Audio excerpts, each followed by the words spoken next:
Buenas tardes, buenos días, buenas noches, hijos del rock and roll. Ayer me dijo alguien de pronto ahí en Twitter, ayer 13 de julio fue el Día Internacional del Rock and Roll. Y yo le dije, pues no seas idiota, todos los días son el Día Internacional del Rock and Roll, el 13 de julio. ¿Y qué hace uno?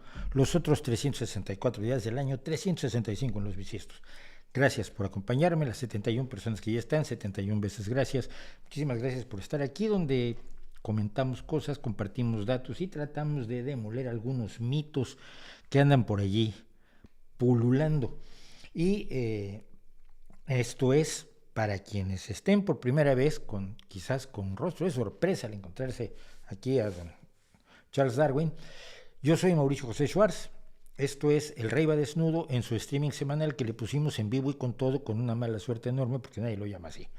Bueno, y aquí lo que hacemos es dedicarle 2 horas a la semana a comentar cosas que ustedes nos sugieren en los chats, que a mí se me ocurren, que quiero comentar, que creo que vale la pena comentar y que sirven para que usted piense un poco, que nunca es malo. Si usted piensa y siente y piensa, va a ir mejor su vida. Y además esto todo lo hacemos, por supuesto, sin costo, aunque si nos quieren apoyar, incluso ahora estoy con los mensajes subliminales, apoya al canal en Patreon aquí arriba, para ver si subliminalmente lo conseguimos, porque es triste pedir, pero es más triste cerrar el canal. Y yo, la situación está como está. Entonces, pues agradeceremos su apoyo en Patreon y en PayPal. Como saben ustedes, en Patreon es una donación mensual la que se hace, y en PayPal lo que tenemos es una donación por una sola vez, lo que ustedes nos quieran aportar para que este canal siga adelante, y se los vamos a agradecer muchísimo.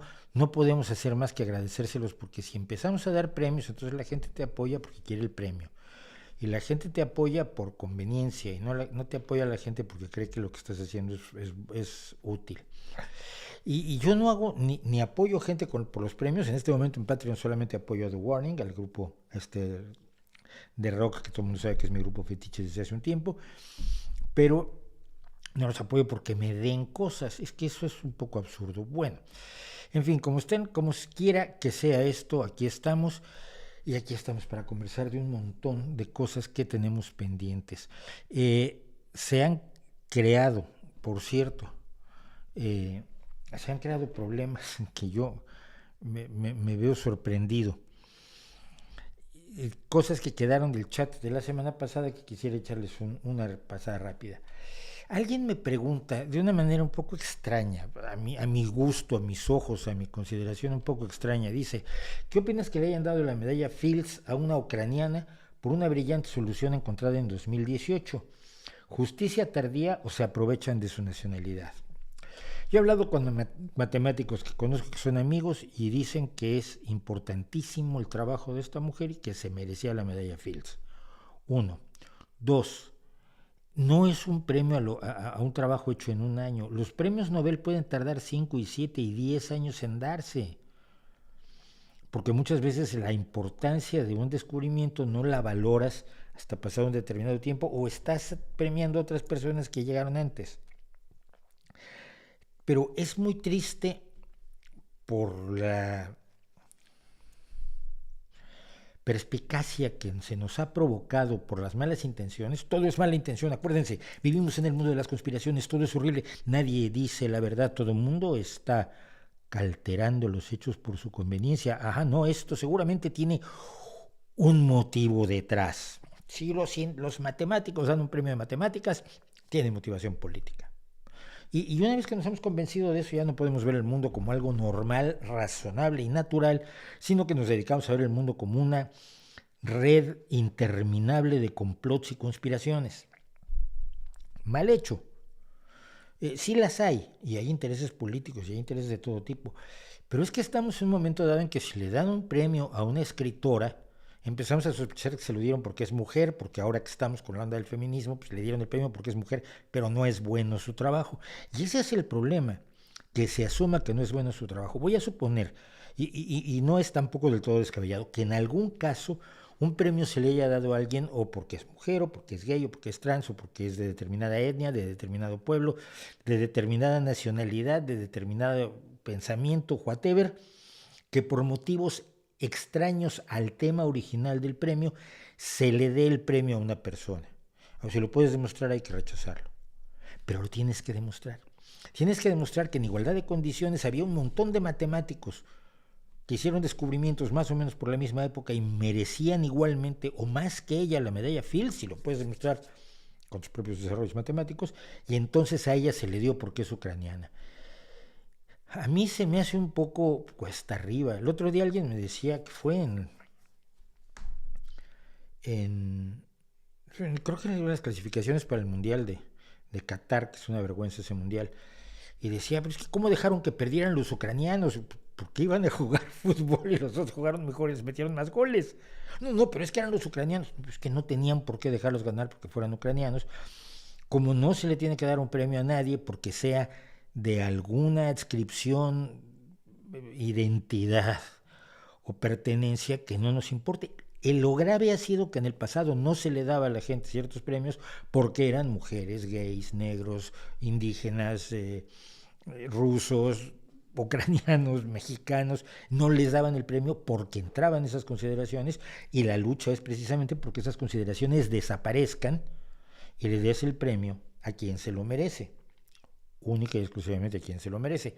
Es difícil, por supuesto, es problemático, muchísimo, pero no puedes partir de la base de la mala fe en todas las ocasiones, que es muy aburrido, es que es tremendo. Así que felicidades a esta brillante matemática ucraniana, que también, por cierto, otro chico recibió el premio junto con ella, la medalla Fields, porque todos los matemáticos a los que yo he leído que saben de matemáticas y que han hecho descubrimientos importantes, por cierto, ellos mismos, me han dicho que el premio es más que merecido. Usted sabe muchas cosas, lee mucho, leo mucho, oigo mucho, veo muchos videos, veo mucho cine, me expongo a lo que ocurre a mi alrededor. Si es así, ¿qué consejos da para leer y comprender mejor lo que se lee? Es que no creo que haya un consejo.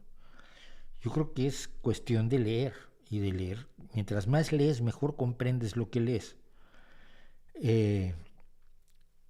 Si no estás inmerso en aquello que estás leyendo, y la única forma de meterte en ello es leyendo, pues no vas a comprenderlo. Yo tengo casos cerca de gente que no leía nunca y ahora lee con más interés, y obviamente su nivel de comprensión ha aumentado precisamente porque está leyendo. Pero no es que haya un truco o una técnica. Yo creo que hay que ser cuidadosos con la gente que vende trucos y técnicas para este tipo de cosas, creo yo. ¿Qué tipo de guitarra es la que tienes atrás? La que tengo atrás, mi queridísima, no me acuerdo cómo se llama. Alguna vez tuvo nombre, pero les quité el nombre de mis guitarras. Es una copia de la Gibson Les Paul. En este caso, una copia hecha por la compañía Hohner alemana. Es una guitarrita que suena decentemente para tocar donde tocaba yo, que era en cafecitos y esto. Me gusta el modelo Les Paul. Me encantaría tener, aunque fuera una Epiphone modelo Les Paul, pero ¿para qué? Si no estoy casi tocando, casi nunca toco. Por cierto, los que me han dicho que quieren oír la guitarra, pues hay vídeos por ahí míos tocando con mi banda y tratando de cantar, qué vergüenza. Y finalmente, Brian Jiménez me decía, me gustaría inscribirme en tu curso de periodismo, ¿cómo puedo hacerlo? No puedes, porque el curso está aquí. Más, si vieran ustedes en el otro recinto que tengo aquí, en la otra habitación del estudio, ya compré una pizarra blanca para poder ahí hacer mis explicaciones y sus marcadores estos que puedes borrar, y tengo otra cámara preparada para hacer el curso de periodismo. Tengo un problema. No tengo tiempo, no veo a qué hora. No estoy ni viendo vídeos que quiero ver. No estoy leyendo libros que quiero leer.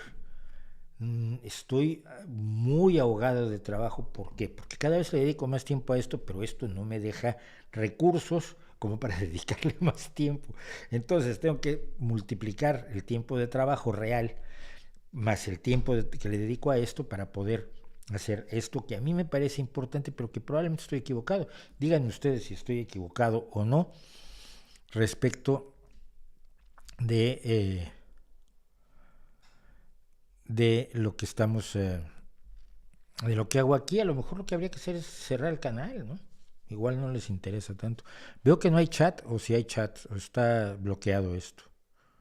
Generalmente a esas horas ya había gente preguntándome de todo tipo de cosas. Bueno, pues voy a echar por dos que hay del chat de hoy. César Brito, muchas gracias por hablar. Dice, buenas tardes. Que te quería preguntar por tu último libro, ¿qué tal va?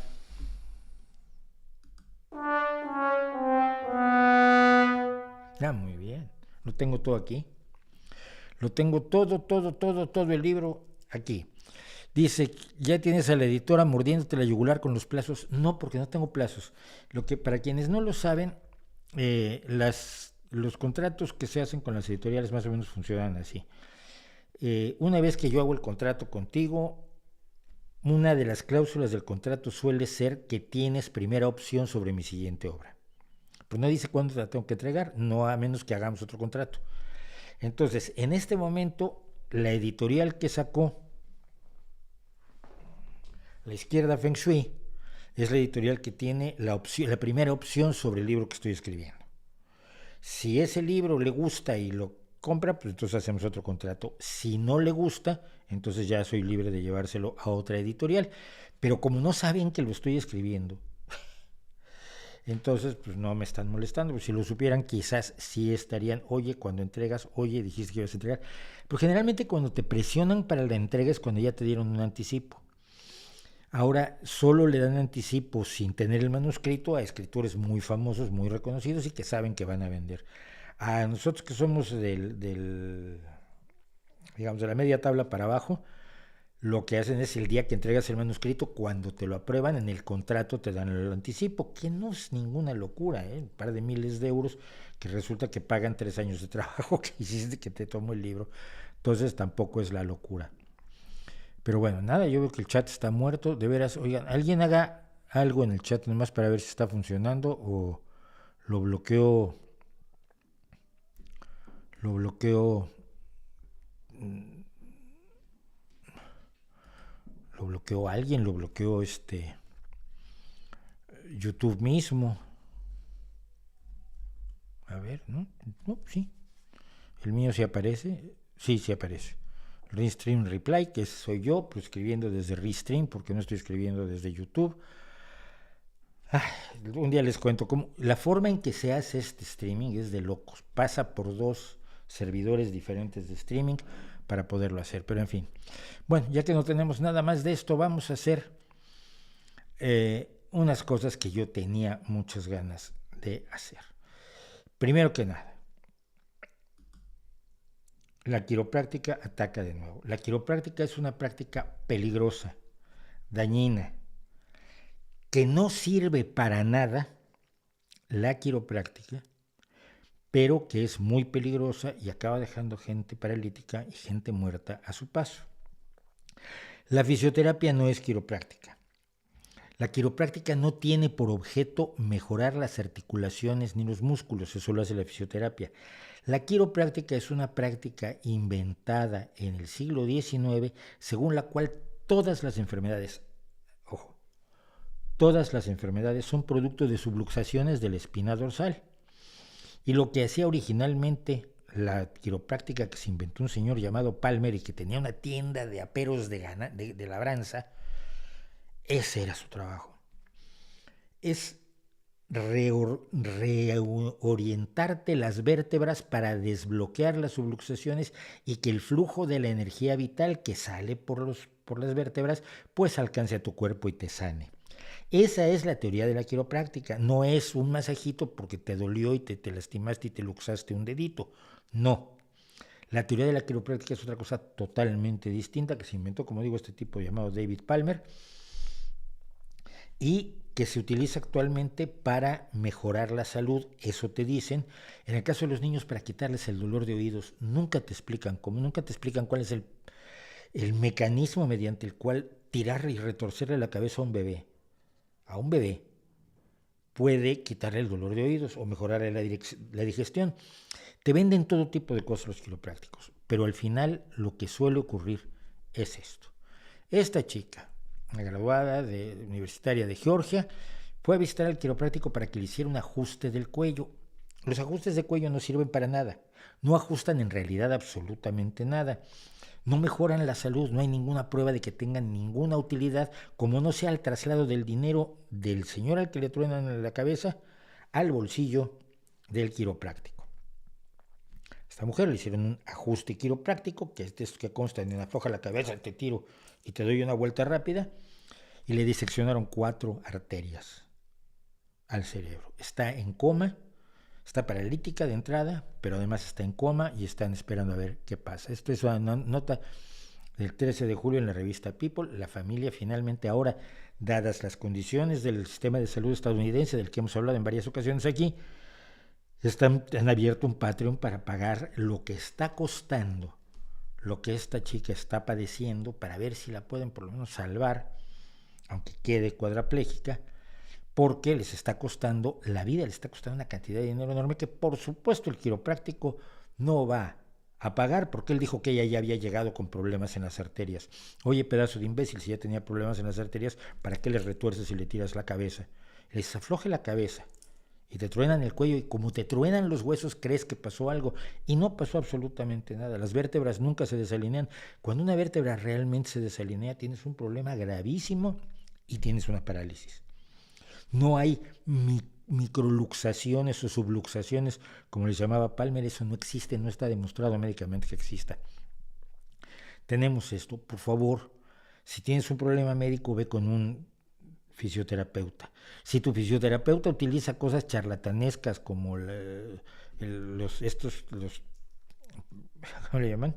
Kinesiotaping, que te ponen benditas de colores que no sirven para nada, son pegostes de colores, ya va mal, porque debería saber que no sirven para nada. Pero si se autonombra quiropráctico y hace prácticas como las de los ajustes quiroprácticos, y hacerte tronar la espalda, y hacerte tronar el cuello, y hacerte tronar partes de tu cuerpo que no están diseñadas para restallar, huye. Huye, porque mientras no se consiga que las instituciones gubernamentales protejan a las personas de los charlatanes médicos y sigan permitiendo que todo tipo de acupuntores, brujos, quiroprácticos, homeópatas y demás sigan practicando sin demostrar la utilidad de sus prácticas, pues vamos a tener casos, por desgracia, como este. Así que huye de ellos, busca quiroprácticos basados en las evidencias, que los hay, ciertamente hay quiroprácticos que trabajan basados en evidencias científicas, que trabajan con lo que se sabe acerca del aparato musculoesquelético y lo que tienen que hacer para mejorar el funcionamiento, sobre todo cuando tienes problemas de esguinces, etcétera. Pero eso está estudiado científicamente. La quiropráctica no lo está.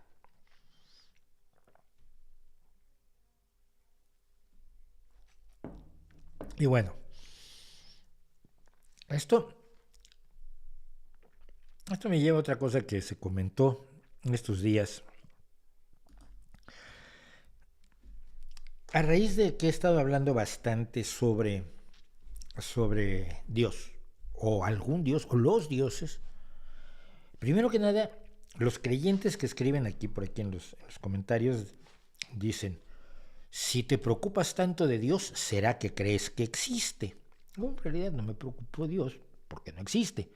Me preocupa la gente que cree en Dios, y me preocupan las creencias en Dios, porque acaban haciendo cosas como que el Daesh te corte la cabeza, o que un fanático cristiano mate a más de 70 personas, fundamentalmente a una serie de adolescentes, en una isla en Noruega, que se supone que es un país civilizado, porque él considera que para salvar a la civilización occidental hay que matar jóvenes, porque así se lo dijo Dios.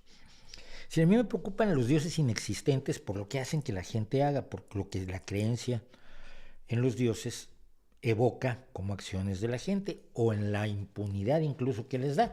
Todos ustedes saben la impunidad que tienen los sacerdotes para la depredación de niños, la depredación sexual de menores de edad, porque siempre han estado protegidos por los estamentos políticos y económicos que tienen vinculación con la Iglesia Católica, o con alguna iglesia protestante, da exactamente igual. En todas las iglesias, por desgracia, se ve esto.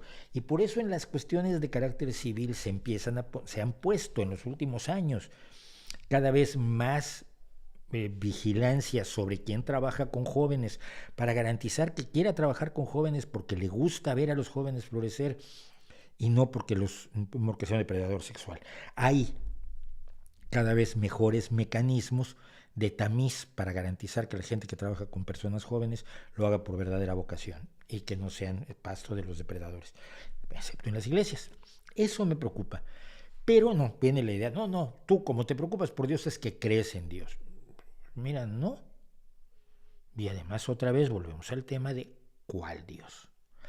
Pero el último, el más común y el que me acaban todavía de volver a comentar hoy a través de Twitter, y deja ver si lo tengo por aquí, era que, era que ser creyente y ser ateo es exactamente lo mismo porque es igualmente posible que exista un Dios o que no exista un Dios. Y yo nado en las profundidades de unas aguas turbias. ¿Qué pasa en la cabeza de la gente para decir eso? Mira, te lo están diciendo respecto de una deidad. Cualquiera deidad a la que se refieran es un ser de un poder enorme, probablemente capaz de crear el universo entero. Y si crees en él, es lo mismo que no creer en él porque hay iguales posibilidades de que existan ambos. A ver, vamos a algo menos tremebundo que un Dios creador dueño de todo el universo. La brujería. Creer en la brujería es lo mismo que no creer en la brujería, porque es tan posible que exista la brujería como que no exista. Las personas que me hacen este tipo de argumentos o que hacen este tipo de argumentos no lo aceptarían, dirían, oye, no, a ver, no, la brujería está demostrado que no existe. No está demostrado. Existe una probabilidad, por pequeña que fuera, de que la brujería funcionara y existiera. ¿Y las hadas? Decir yo no creo que haya hadas es conceptualmente, intelectualmente lo mismo que decir yo creo que hay hadas, yo creo en las hadas. No, yo creo que son dos universos conceptuales bastante diferentes. ¿Por qué? Porque en la vida cotidiana que yo tengo no se ve ninguno de los efectos atribuibles a las hadas. Y por lo tanto todo parece indicar que los acontecimientos a mi alrededor son de carácter natural y no tienen la influencia de las hadas, de los gnomos, de los unicornios, de los orcos, de los trolls o de los leprechauns. Si eres razonable no creer en una cosa que no tiene pruebas de su existencia. No es más probable la existencia de los gnomos que la no existencia de los gnomos. Si analizamos la evidencia en ambos casos, podemos ver que la evidencia para su inexistencia es mucho mayor que la evidencia para su existencia. Pero el nihilista me puede decir, no puedes asegurar con absoluta certeza que los gnomos no existan y no puedes demostrar la inexistencia de los gnomos. ¿Ya? Pero no creo en ellos porque la evidencia me parece que es suficientemente contundente. No, entonces tú eres igual que alguien que cree en los gnomos. O en el ratoncito Pérez, o en Papá Noel, o en fantasmas, o en la Ouija, o en el tarot. Si tú sostienes que creer en Dios es igual conceptualmente, tiene la misma validez fáctica de posibilidad real en el universo que conocemos, de ser y de no ser, tienes que admitir que es probable que el tarot pueda adivinar tu futuro. Porque creer en el tarot y no creer en el tarot serían conceptualmente diferentes. Cualquier persona razonable te dirá, oye, no, mira, es que hay evidencia contra la astrología y no hay evidencia a favor de la astrología, hay evidencia contra la homeopatía, no hay evidencia a favor de la homeopatía, hay una ausencia total de evidencia de vida después de la vida y por lo tanto creer en eso no es igual a no creerlo. El exigir la certeza absoluta es un juego filosófico que va entre la verdad y las verdades. Tú no puedes afirmar de manera categórica, según los filósofos y la gente que vive de esto, que el universo existe. Probablemente todo ocurre dentro de tu cabeza, incluso Descartes estaba equivocado. Bueno, probablemente ni siquiera puedes demostrar tu existencia propia. Cuando llegas a ese punto no hay realidad ni fantasía, hay un nihilismo absoluto en el cual no puedes conocer absolutamente nada. Pero vamos a lo que hace esta gente. Cuando tú te metes en esos espacios filosóficos, acabas diciendo, no se puede creer en nada. Ni siquiera pueden creer ustedes que yo existe en realidad y me están viendo por YouTube. Mejor soy cosa de su imaginación.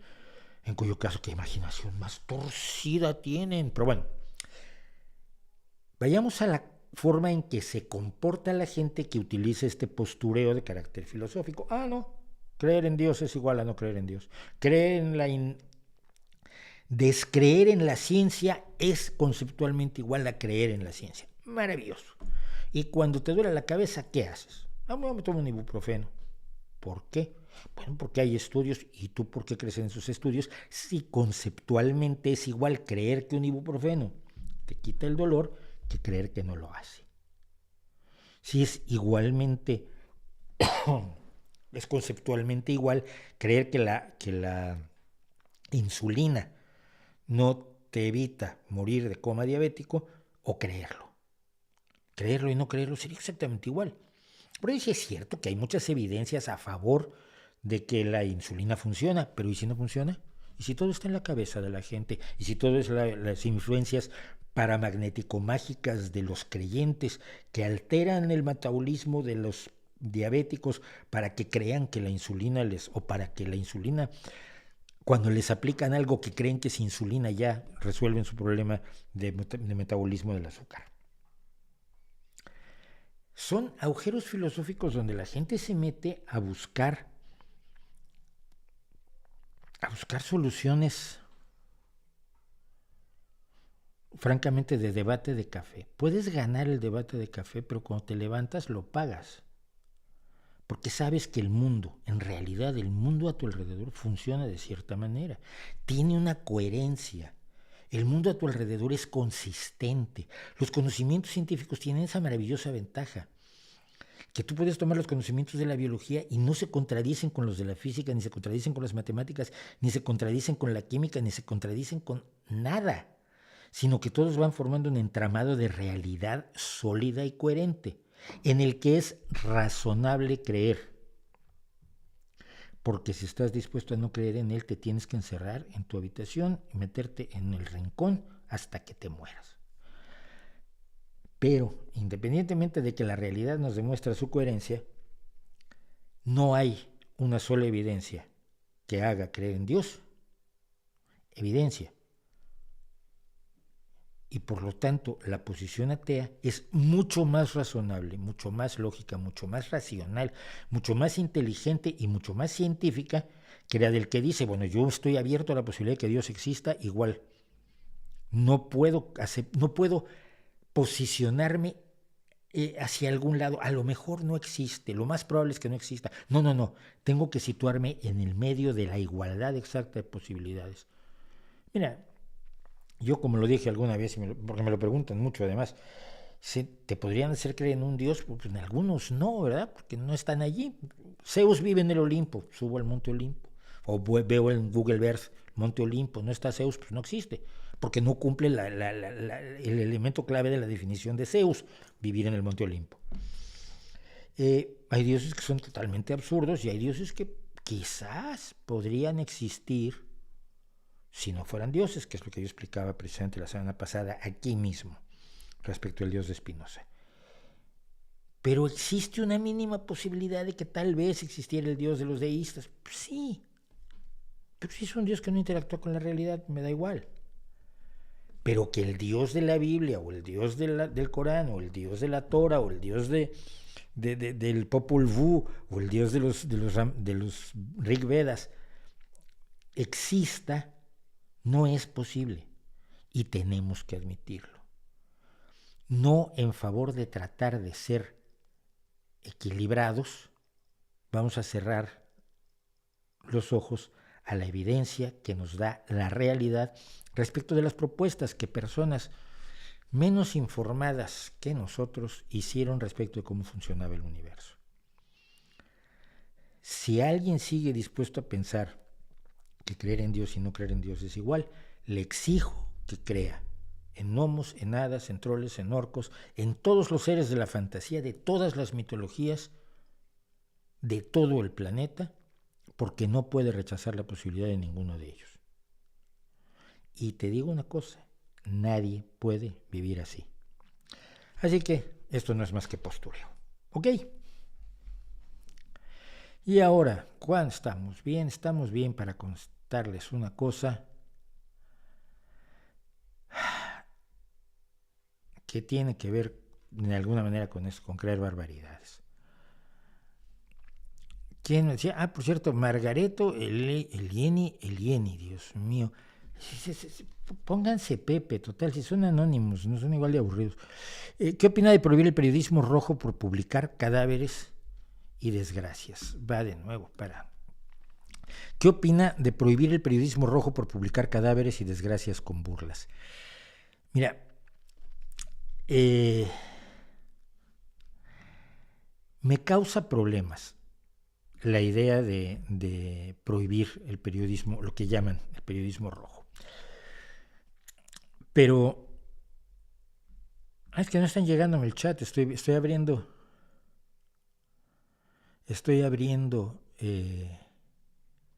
YouTube porque estoy preocupado de que no veo el chat y lo que estoy viendo es que hay un montón de chat que ya me perdí además. Bueno, ahora vamos allí. Pero lo que decía Margareto es, mira, cuando yo era niño, había en México dos revistas, dos semanarios en papel periódico que competían por ver cuál era el más desagradable. Se llamaban El Alarma, que era en amarillo y negro, y El Alerta, que era en rojo y negro. Y publicaban unas fotografías verdaderamente aterradoras, pero aterradoras a un nivel que alguien destazaba a una persona, un asesino, descuartizaba a una de sus víctimas, y te ponían en portada los trozos de la persona y la cabeza, y y como niño que era yo, te impresionaba. Yo recuerdo que había un cadáver en concreto que durante mucho tiempo me persiguió, por lo menos aquí dentro de la cabeza, porque veía yo el rostro de aquella mujer, un cadáver en unas condiciones pues lamentables, no era un cadáver fresco y sin heridas, sino era alguien que llevaba mucho tiempo muerta, por desgracia, pobre mujer. Y claro, la fotografía que a este tamaño, que la veías en todos los kioscos de prensa, era impactante.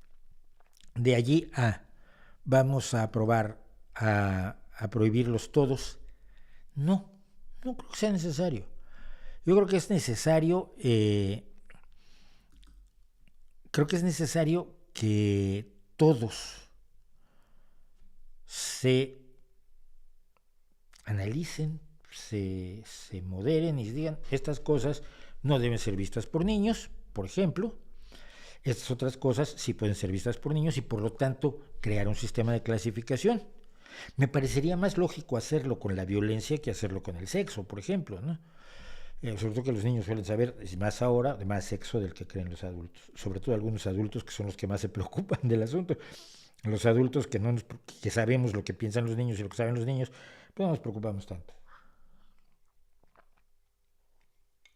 Nos podemos preocupar por canalizarlo, por explicarlo, por aclararlo, por recausarlo, pero nada más. Entonces, no estaría yo a favor de que se prohibiera. Vamos a rápido a un chat, a unos 10 minutos de chat, porque me perdí muchísimo, me perdí muchísimo porque estaban ustedes hablando mientras no llegaba yo. Y no veo forma de poner todos los mensajes que ya se fueron. Así que empiezo con este. ¿Qué opinión te merece Jacobo Zabludovsky? La más baja. Zabludovsky fue un personaje que sirvió al gobierno mexicano de una manera descarada durante muchísimos años y finalmente le dio la espalda tanto a Televisa como al gobierno mexicano porque él creía que su hijo debería heredarle, y como Televisa no le dio cierto puesto que yo recuerdo a Abraham, pues se salió y los empezó a atacar y entonces se empezó a tratar de presentar como un periodista honrado, y eso sí no se lo tolero. No se lo tolero. Televisa en el terremoto de 1985 que yo viví, terremoto de 1985 donde yo saqué muertos de debajo de, de escombros, que yo estuve después porque decidí que no me podía dedicar al rescate teniendo dos hijas pequeñas en aquel momento yo, una nacida en el 80, la otra en el 84, y esto era septiembre del 85. Mi hija menor todavía no cumplía ni los 2 años. Dejé de hacer rescate, me puse a hacer logística, pero me tocó ver todo lo que había que ver y sobre todo me tocó ver la falta de reacción del gobierno y cómo Televisa se ponía a poner telenovelas en vez de hacer trabajo de apoyo social. Mira, ya una semana y media después del terremoto, cuando yo estaba en lo que es la Plaza Cibeles en México, en la colonia Roma, en un centro de acopio de materiales, alguien nos pidió un equipo de oxiacetileno y ya no teníamos en nuestros pequeños almacenes que habíamos creado, ya no teníamos equipos de oxiacetileno. Y yo le hablé a Luis Carbajo, de Canal 11, que era mi compañero además, que fue mi compañero después en la radio, pero nosotros trabajábamos en la XW. Pero Luis era amigo, lo había yo conocido además en otras condiciones, no era tampoco amigo de irnos a comer juntos ni mucho menos, pero nos conocíamos. Entonces le llamé y le dije, Luis, mira, soy Mauricio, estoy en Cibeles, necesitamos un equipo de oxiacetileno, si puedes decirlo al aire. Y Luis dijo, necesitan esto, y inmediatamente nos llamó, teníamos un teléfono en el base de Cibeles, nos llamó alguien, te lleva un equipo de oxiacetileno, ven para acá y te digo a dónde hay que llevarlo. Y con el tiempo Luis me dijo, es que tú no sabes que yo me jugué el trabajo allí, en Canal 11, él tenía un programa muy importante los sábados en la noche en Canal 11. Y le digo yo, ¿por qué Luis? Dice, porque nos habían dado orden de no hablar para nada del terremoto. Pero esto se necesitaba y decidí hacerlo. Oh, Luis, eres un grande. Luis era un grande, no se compara a alguien como Sabludowski, cuyo hijo, por cierto, cuando era muy jovencito, trató de quitarme a mí de jefe, de director del periódico escolar, escribiendo un artículo horroroso contra mí porque esperaba que yo se lo censurara. Entonces Abrahamcito escribió un artículo sobre el malvado director del periódico que era el Mauricio.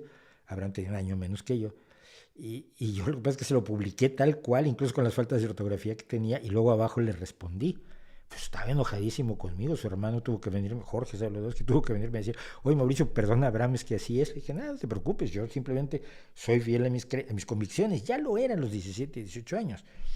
Yo no creo que se deba censurar a nadie, no voy a censurar yo a Abraham. Esa es la historia, pero no.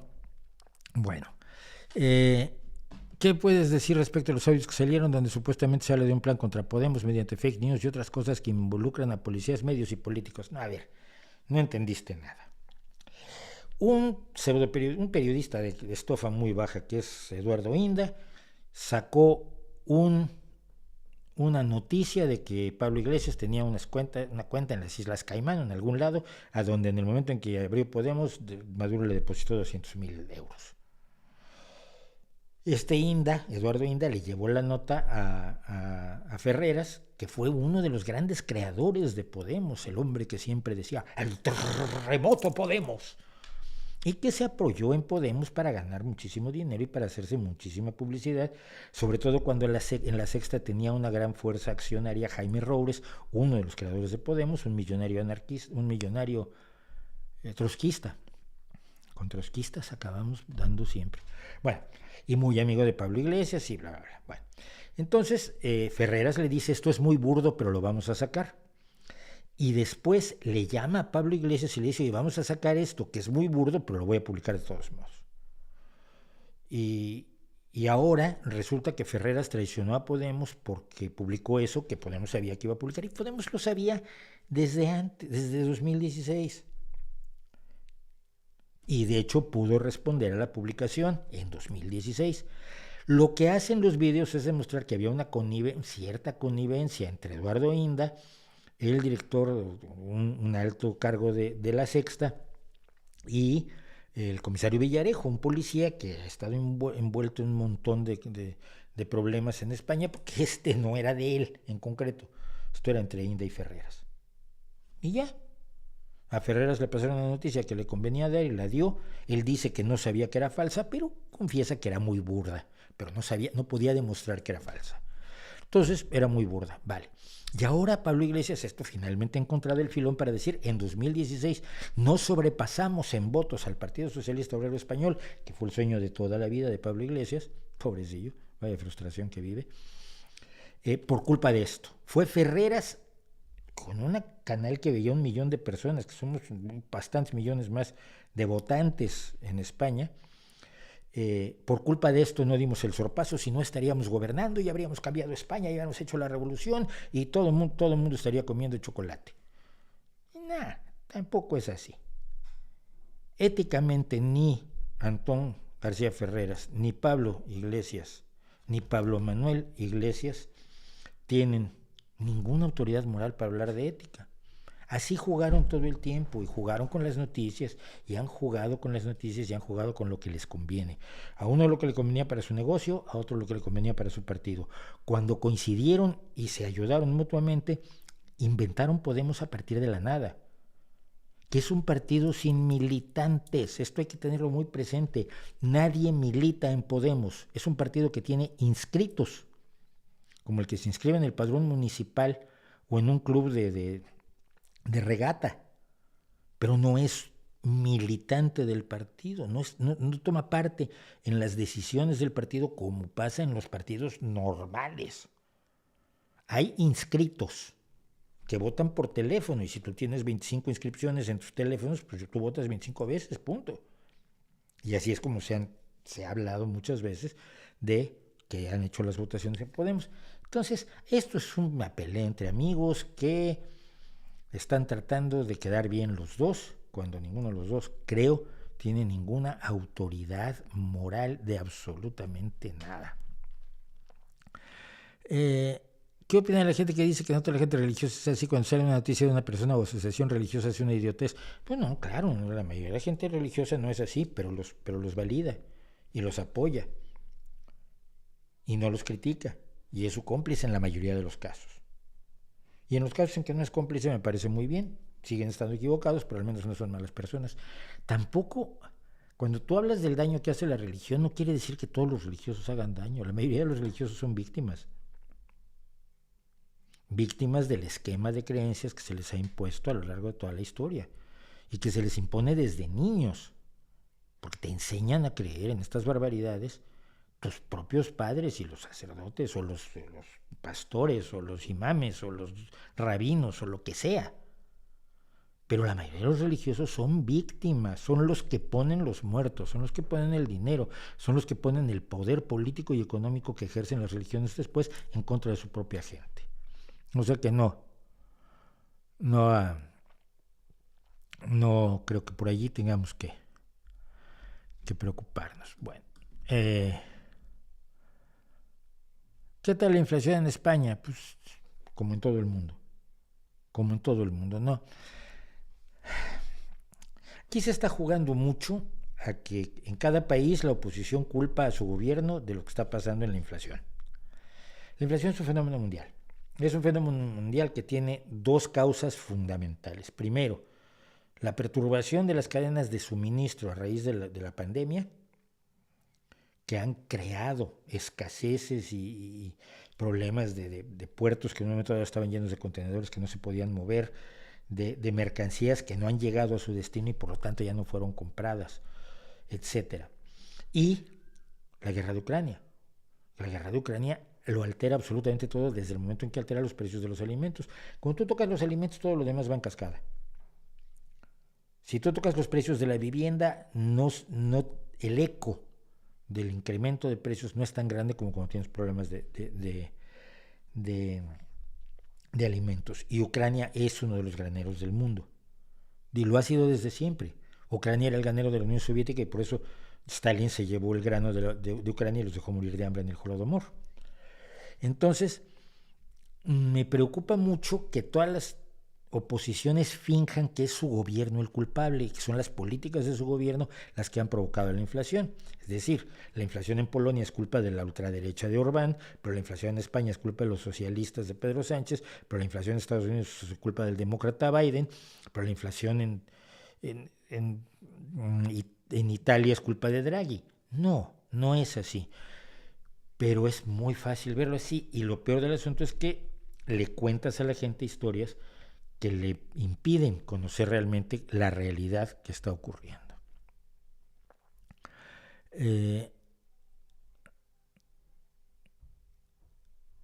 Y aquí está una. Eurovisión la ganó Ucrania porque tenía que ganar Ucrania, se sabía, él lo sabe, no lo puede demostrar, pero ya lo ha dicho. Ay, cómo me aburren. Cómo me aburren, de verdad. ¿Qué opinas de esa teoría de que nuestro universo no es una teoría, es una ocurrencia? Hay ocurrencias muchas. Nuestro universo es una simulación programada por un adolescente de otra dimensión. Fíjate cómo todos los mitos tienen que ver con el momento en el que vives. O sea, como ahora los adolescentes programan cosas, pues se lo atribuyes a un adolescente de otra dimensión. Antes, cuando no se programaba, entonces decías que era Dios. La gente se inventa los mitos de acuerdo a su realidad y trata de trasfasarlas. No son ni siquiera teorías, son ocurrencias que podría hacerse literatura con eso, pero poco más.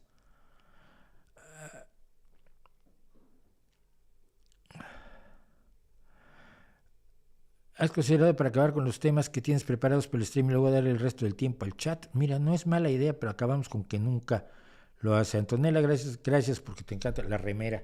Esto, ¿por qué no nos ponemos todos de acuerdo en cómo se llama esto? ¿Es un pulovito, un t-shirt, una camiseta, una remera? Ok, vamos a llamarles todos igual. Bueno, pero sí, aquí hay razón de que quizás debería yo dejar el chat aquí. ¿Qué opina de Bernardo Fernández? Habla bien de usted en algunos de sus libros. Pues más le vale, porque es mi carnal, es mi amigo, lo quiero entrañablemente a Bernardo. A Bernardo lo conocí cuando él era muy pequeño y yo ya era conocido, entre comillas, pero hasta la fecha yo sigo considerando, además de que es un gran dibujante y una gran persona, es un buen escritor, es un buen estudioso de la ciencia ficción, y le tengo mucho cariño, Nunca lo he visto hacer algo malo. es de los que son buenos por dentro y por fuera. Así que abrazos y cariños, Bernardo Fernández Bef. Y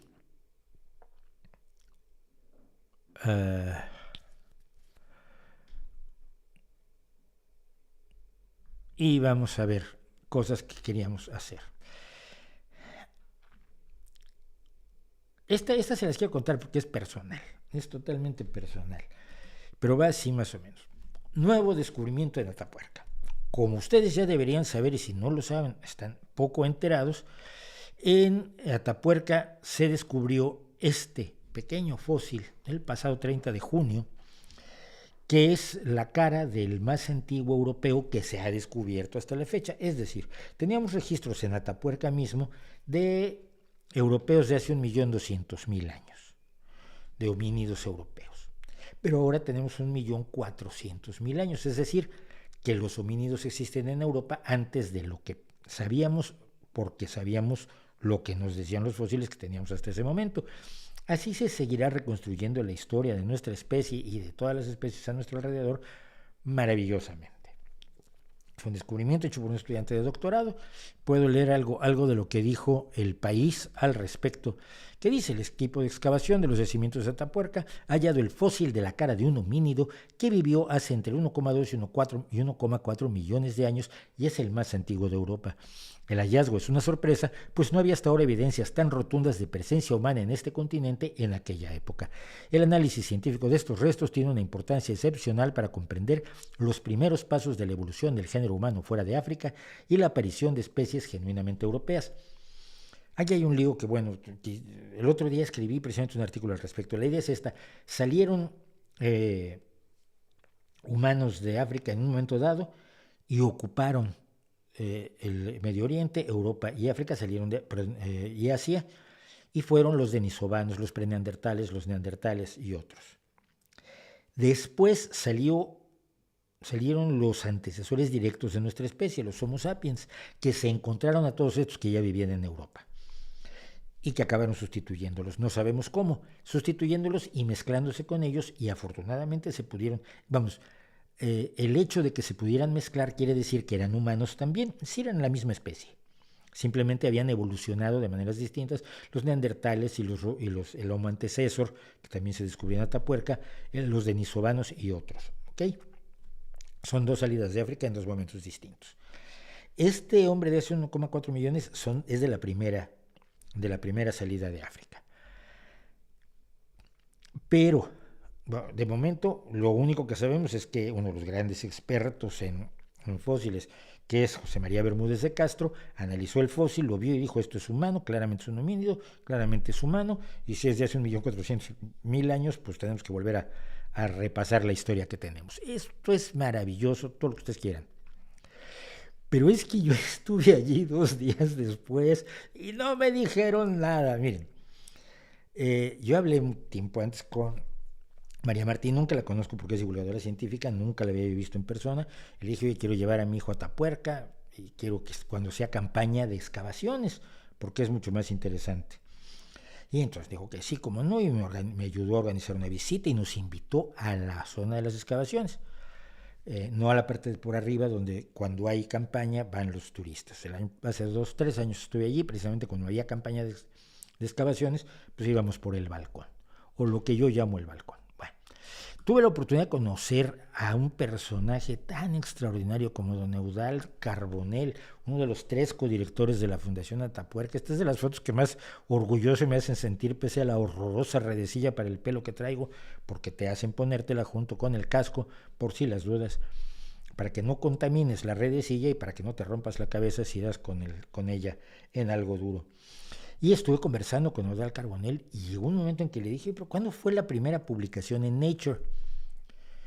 No, porque el descubrimiento es en 92, y dice sí, y la publicación del descubrimiento de los descubrimientos de Atapuerca fue en 93. Digo: joder, son 30 años ya, ¿no? Sí, y lo cambió todo. Me decía él: sí, lo cambió absolutamente todo lo que sabíamos de las especies humanas, porque somos muchas especies humanas, en Europa.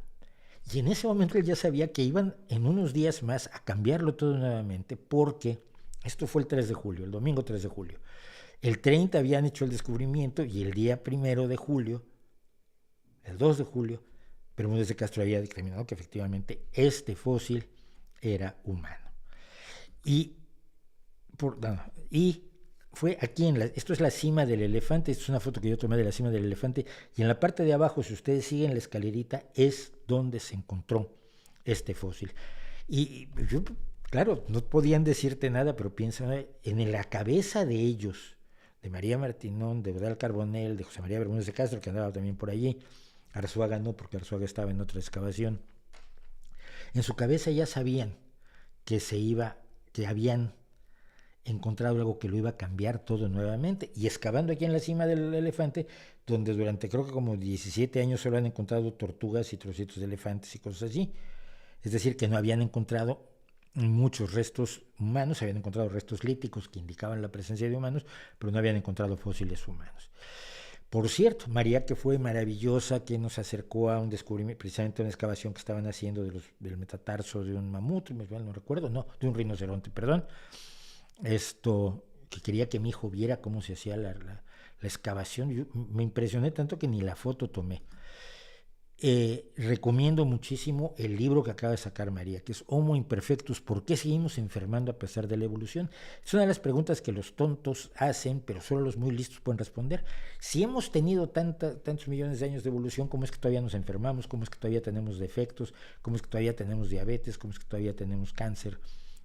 ¿Cómo es que somos un hombre imperfecto? Y María, que es una paleoantropóloga que muchos consideran que será una de las herederas claras al frente del proyecto de Atapuerca, de Arzuaga, Bermúdez de Castro y Eudald Carbonell, pues lo cuenta aquí. Se las recomiendo muchísimo. Yo lo estoy empezando a leer, llevo 3 capítulos, estoy encantado de la vida con ello. Pero qué curioso que haya yo estado por aquí cuando se había descubierto esto, y pensar lo que había en las cabezas de todos los que no podían decir nada porque había que esperar al, al 8 de julio cuando se publicó, o sea, el 7 de julio cuando lo informaron, y el 8 de julio cuando se lo mostraron, se publicó ante el mundo esto que cuenta parte de la historia maravillosa de nuestra especie. El mundo no está excavado. Un yacimiento como el de Atapuerca o como el yacimiento del Rif en África son excepcionales porque solo hemos encontrado 2 o 3 así, donde hay una gran cantidad de fósiles humanos, pero los hay por todos lados. Y el problema es que no hemos excavado el mundo. Conforme más se excave, sabremos muchísimo más acerca de nuestra historia, pero de nuevo, cada excavación que hacemos confirma lo que ya sabíamos, es una pieza más en el rompecabezas y ninguna te dice, no, es que resulta que aquí es donde nos hizo Dios. Ese los dejo, me divertí muchísimo con esto, la verdad. Y antes, bueno, como quedan para 3 minutos para nuestro corte, vamos a hacer algo de...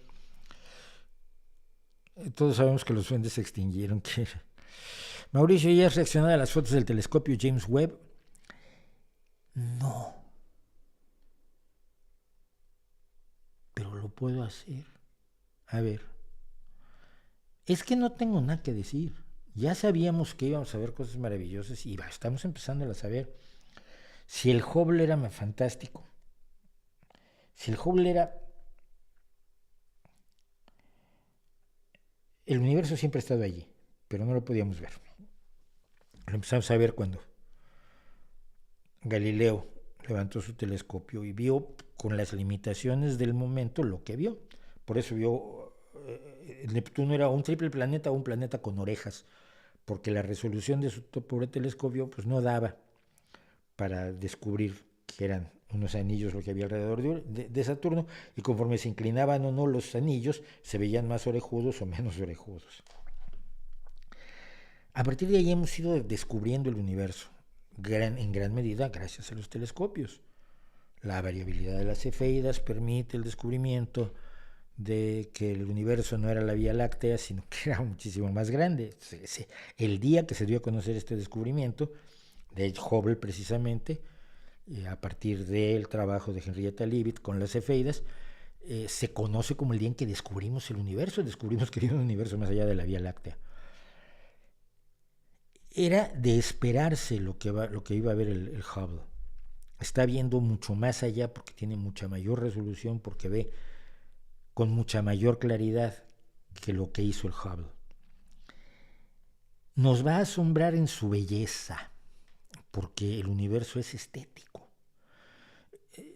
El universo, las formas del universo resulta que inciden en nuestra emocionalidad de una manera impresionante, que a mí me llama mucho la atención, de verdad. La forma en que ver lo que hay allá afuera nos afecta. Yo soy alguien que ha visto la luna con asombro toda la vida,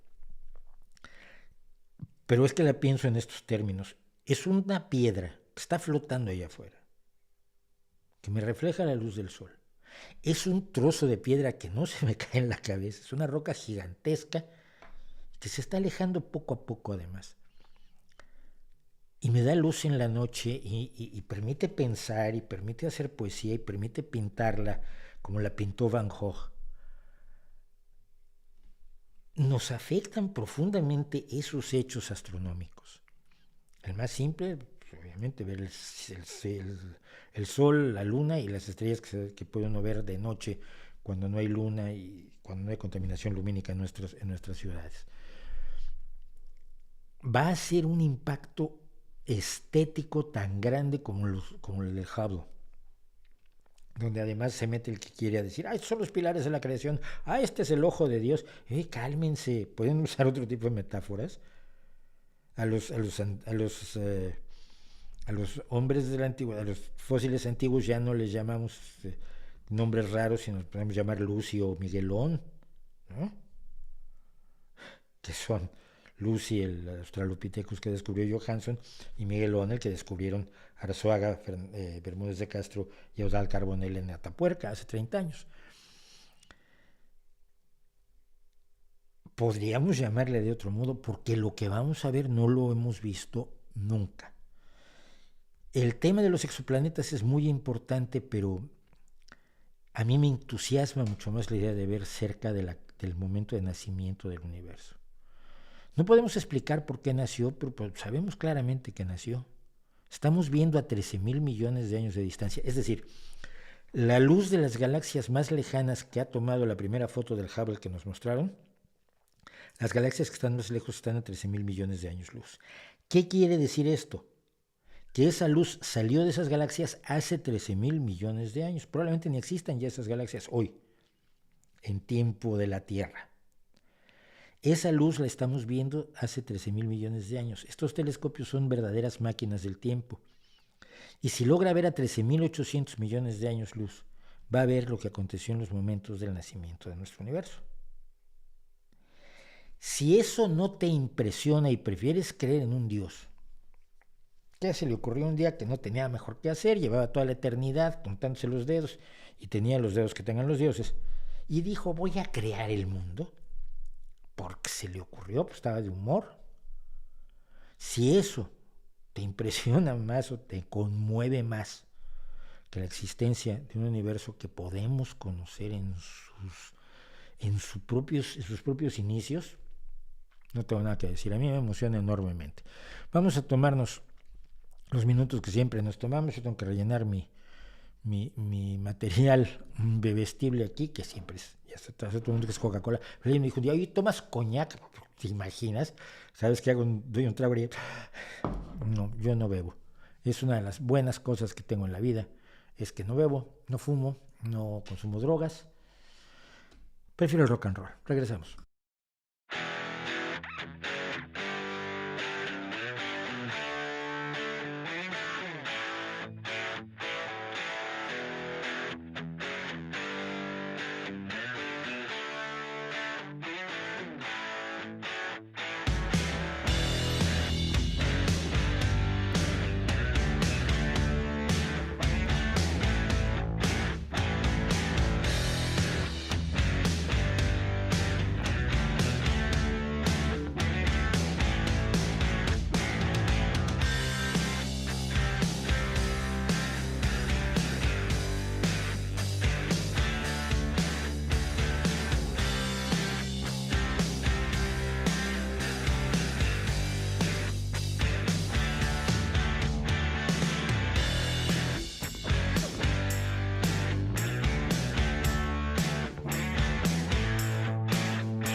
Bueno, estamos de regreso. Por cierto, tengo nueva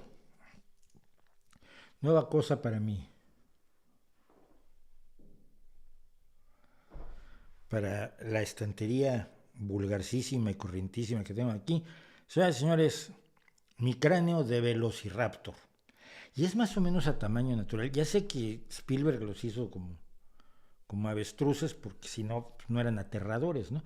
Pero eran como pavos, como gallinas grandes. Así eran los Velociraptors, y entonces tenemos Velociraptor para que nos acompañe en nuestras andanzas. Vamos a ponerlo aquí. Luego tratamos de ordenar esto. De todos modos, desde donde están ustedes no se ve todas las maravillas que tengo aquí. Mis esculturas del Jardín de las Delicias y mis cassettes de los Beatles. No, CDs. Son CDs. Pero en fin, aquí estamos. Bueno, entonces decíamos una cosa rapidísima que me habían pedido. Me preguntan, ¿cualquier sistema de creencias merece ser destruido, desmontado y humillado? No. Solo las creencias que pretenden sustituir la realidad. Es decir, yo creo que el rock es una música maravillosa. Y creo que los Beatles son el mejor grupo que ha existido jamás, seguidos muy de cerca por Queen y por Rush. Es un sistema de creencias. Un sistema de creencias en el que acudo a la armonía, donde acudo a los ritmos, y donde acudo a las letras, y acudo a un montón de cosas para sustentar mi creencia. No solo no puedes, no solo no debe ser desmontada y humillada, sino que es imposible desmontarla y humillarla, pues no puedes demostrar que un grupo sea mejor que otro, o que Van Gogh no sea el mejor pintor del universo, que es lo que yo siempre he sostenido. Todo el mundo tiene creencias así, pero son creencias que no se refieren a la objetividad del mundo real, sino que se limitan a mi mundo subjetivo, de lo que a mí me gusta, de lo que yo siento, de lo que a mí me apasiona, de lo que a mí me genera emociones bonitas, por ponerlo de manera muy sencilla.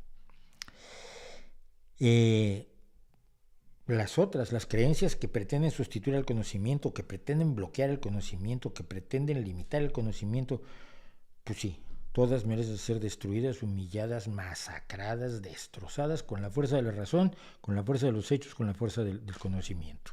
Por supuesto que sí. Y es necesario hacerlo porque liberas a mucha gente de la enorme jaula que son esas creencias que sustituyen el conocimiento por la superstición. No sé qué hacer con quienes no oyen, porque si digo que hay que lavarse las orejas, van a decir que estoy siendo ofensivo y no se trata de eso, pero es que, bueno,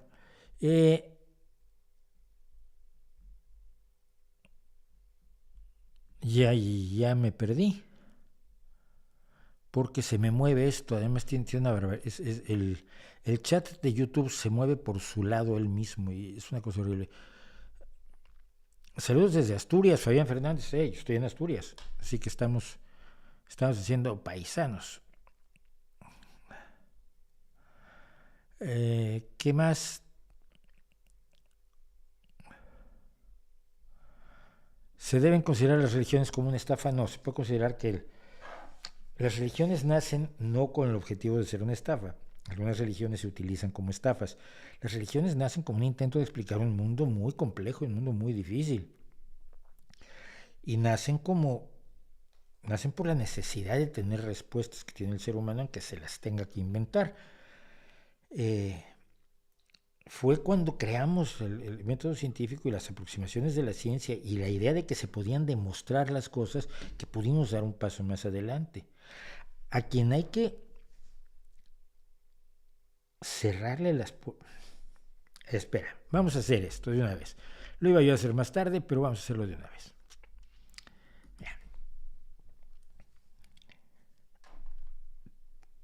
Va en la misma línea.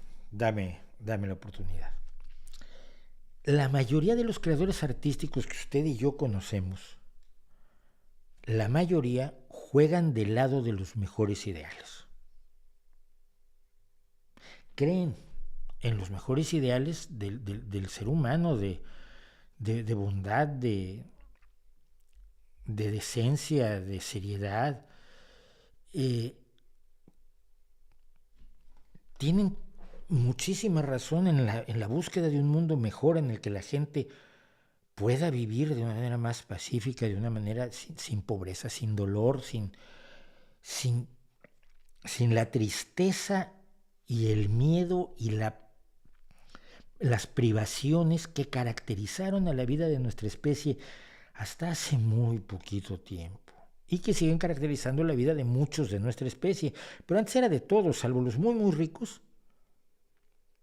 Y esto lo he dicho en varias ocasiones, cuando la gente habla de países ricos en el pasado, se le olvida que eran países que tenían muchos ricos, pero los pobres eran miserablemente pobres.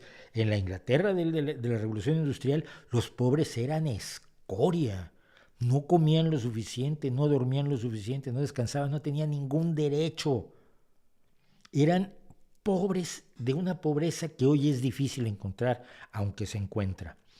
Los campesinos holandeses que pintó Van Gogh eran miserablemente pobres, solo tenían para comer las patatas o papas que habían cosechado ellos mismos, cuando probablemente también plantaban trigo para el patrón o para el dueño de la tierra. Los campesinos y los obreros europeos de los países ricos eran miserablemente pobres. La riqueza que le atribuimos al Reino Unido, a España, a Holanda, a Francia, a Inglaterra, pues se concentraba en una porción muy diminuta de la población. Pero lo que no puedo yo entender es que si queremos esa igualdad, esa justicia donde la gente viva en unas condiciones más razonables todos y que todo el mundo tenga derecho a una vida digna, los creadores artísticos, poetas, músicos, pintores, escultores, toda la gente que crea y que por lo tanto se calcula o se espera que tenga una sensibilidad desarrollada hacia los problemas sociales a su alrededor, rechace el conocimiento científico. No lo alcanzo a entender. Pero mira, las ideas de la Ilustración son la consecuencia directa de la revolución científica. Es decir, si el universo no estaba ordenado por un Dios para que tuviera las jerarquías que se nos había enseñado que eran intocables, donde está arriba Dios, luego está el arzobispo, el Papa, luego los arzobispos, luego el rey, luego los nobles, luego quizás los comerciantes y los que más o menos ahí hacían de burguesía. Y luego pues abajo estábamos nosotros que si sobrevivíamos, qué suerte. Esa jerarquía que está pintada en numerosísimas obras de arte, pues no existía. Y el conocimiento podía ser de todos, no solo de los filósofos o de los sacerdotes, de los frailes que estaban en los conventos, que tenían acceso a los libros. Los libros podíamos imprimirlos, muchos, por eso hubo reacción contra la imprenta, podíamos repartir el conocimiento. El conocimiento era riqueza. Y ante la caída que la revolución científica provoca en toda la estructura de pensamiento que se había vivido en Europa, por lo menos hasta ese momento, del derrumbe total de esos conceptos, queda la idea: si yo puedo criticar a los filósofos porque hablaban de los 4 elementos, cuando en realidad hay 100 y tantos elementos, y si yo puedo criticar a Galeno porque todo lo que decía del cuerpo humano era falso, según lo demostró Andrea Vesalio después de disecar a muchísimos cadáveres, y si puedo dudar de la perfección del universo porque Galileo ha visto que Júpiter tiene satélites, puedo dudar del rey y puedo dudar de mi condición de vasallo. La Ilustración es la expresión social de la revolución científica. Es la consecuencia social del cuestionamiento de toda la realidad que se plantea la ciencia. ¿Cómo puedes tomar esa consecuencia que permite el sueño de una vida digna para todos, aunque no todos puedan ser ricos. Una vida digna para todos y oportunidades suficientes para que todo el mundo desarrolle sus potencialidades en la medida en que lo desee, que se puede hacer. Cada día estamos más cerca de poderlo hacer porque estamos cerca, les guste mucho o no, de una sociedad post-escasez. Y decir, no, ya eso está muy bien, pero lo que le dio origen está mal. Rechazo la ciencia, voy a hacer homeopatía. Me echo el tarot. Soy poetisa y echo el tarot. Soy escritora de ciencia ficción y no es porque es que estoy pensando en una poetisa y en una escritora en concreto. No es porque diga yo que las mujeres lo hacen más que los hombres. Soy escritora de ciencia ficción y creo que vienen los extraterrestres a por mí. Y soy cantante y me atiendo el cáncer con un charlatán que me dice que deje la atención médica. Y soy actor y hago lo mismo. Y me dejo morir por creencias irracionales porque rechazo el método de la ciencia para conocer la realidad y para confirmar, para verificar independientemente las afirmaciones, porque esa es la esencia de la ciencia. La esencia de la ciencia es yo digo que esto es así y tú lo puedes verificar independientemente, me creas o no me creas. No necesito convencerte, necesitas hacer el experimento. Si el experimento demuestra que yo tengo razón, tú has verificado independientemente mi afirmación. Eso es lo que no se había hecho a lo largo de toda la historia humana hasta hace 400 miserables, diminutos años. Estamos hablando de dimensiones cósmicas de 13.800 millones de años. Estamos hablando de la llegada del desarrollo de nuestra especie hace 1.400.000 años. Y la ciencia tiene 400 años. Esta posibilidad de verificar independientemente las afirmaciones de otros. Y que los creadores artísticos, musicales, literarios, plásticos y de todo tipo que se me pueda olvidar ahora, en general rechacen el conocimiento científico y los ve a uno militando del lado de las tonterías más egregias y utilizando su ascendiente social, porque el creador artístico tiene un ascendiente social, utilizando ese ascendiente social para promover supercherías y darle la espalda a la ciencia, no lo puedo entender. Y si alguien me dice cómo tratar de revertirlo, estoy absolutamente dispuesto a hacerlo porque me indigna enormemente. No lo entiendo. Y hay un buen ejemplo al que vamos a pasar ahora. Ya los hice enojar a todos, pero deja ver cómo va el chat. ¿Que soy un qué? ¿Que soy un qué? No, no es cierto. ¿Qué opina de estos entonces cojotados? No opino nada de él. No me impresiona.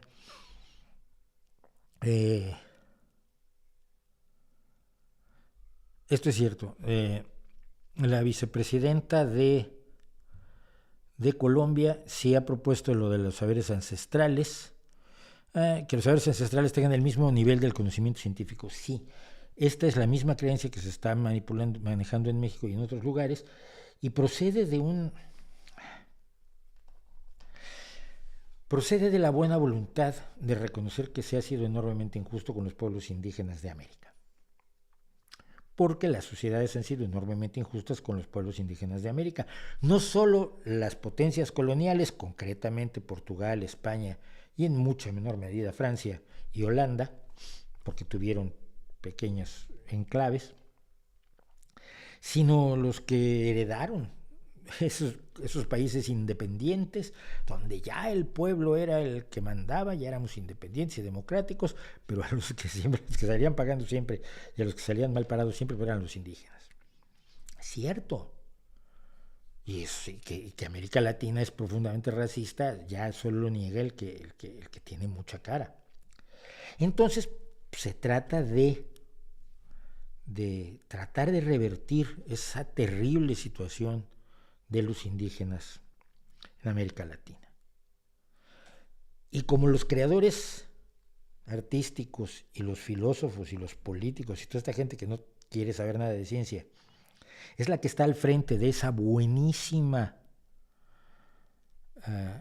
de ese buenísimo propósito, de esa buenísima idea de llevarle al indígena a un reconocimiento y a una calidad de vida que merece, lo que se les ocurre es regresar al mundo 300, 400 años a los tiempos en que ellos creen que deben vivir los indígenas.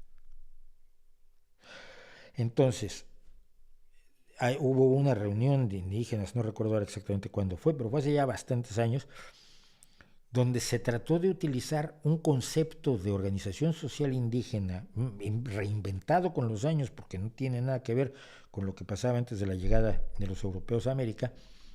Ese indigenismo inventado a partir de los indígenas ya viviendo en una mezcla de culturas, que se plantearan todos los pueblos latinoamericanos el objetivo de vivir como creen que vivían los indígenas en el siglo XVII.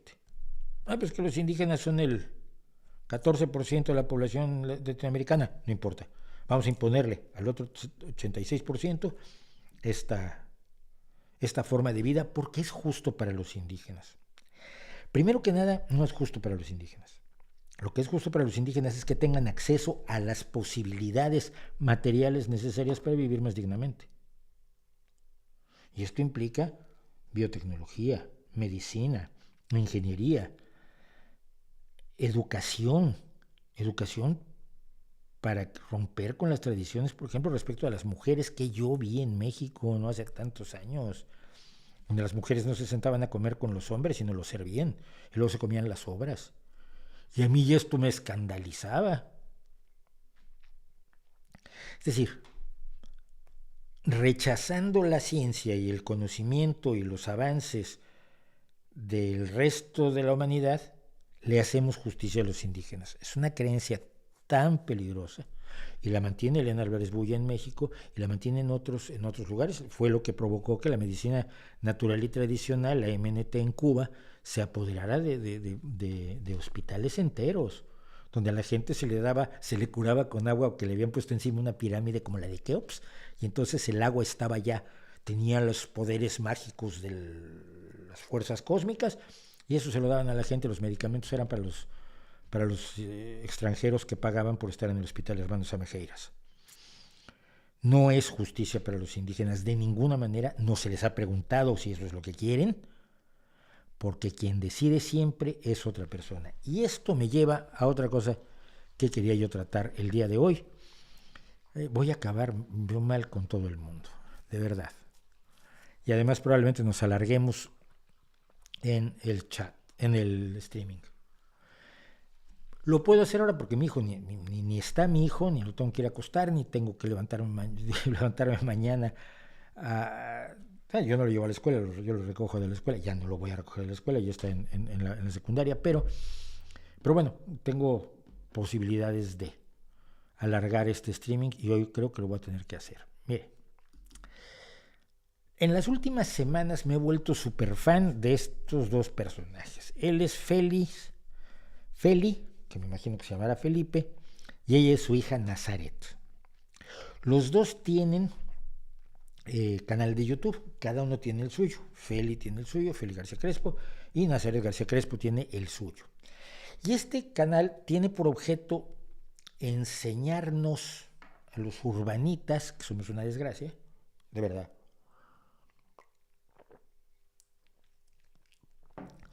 algo sobre la vida en el campo. Y lo hacen de manera bastante desideologizada. Debo reconocer que Feli a veces es un poco de derechas, pero porque su planteamiento desde su punto de vista es incluso razonable. Por supuesto, no tiene él una visión mucho más amplia que probablemente sería necesaria. ¿Por qué? Porque ellos viven en el día a día de sus ovejas, sus cabras, sus gallinas, su realidad.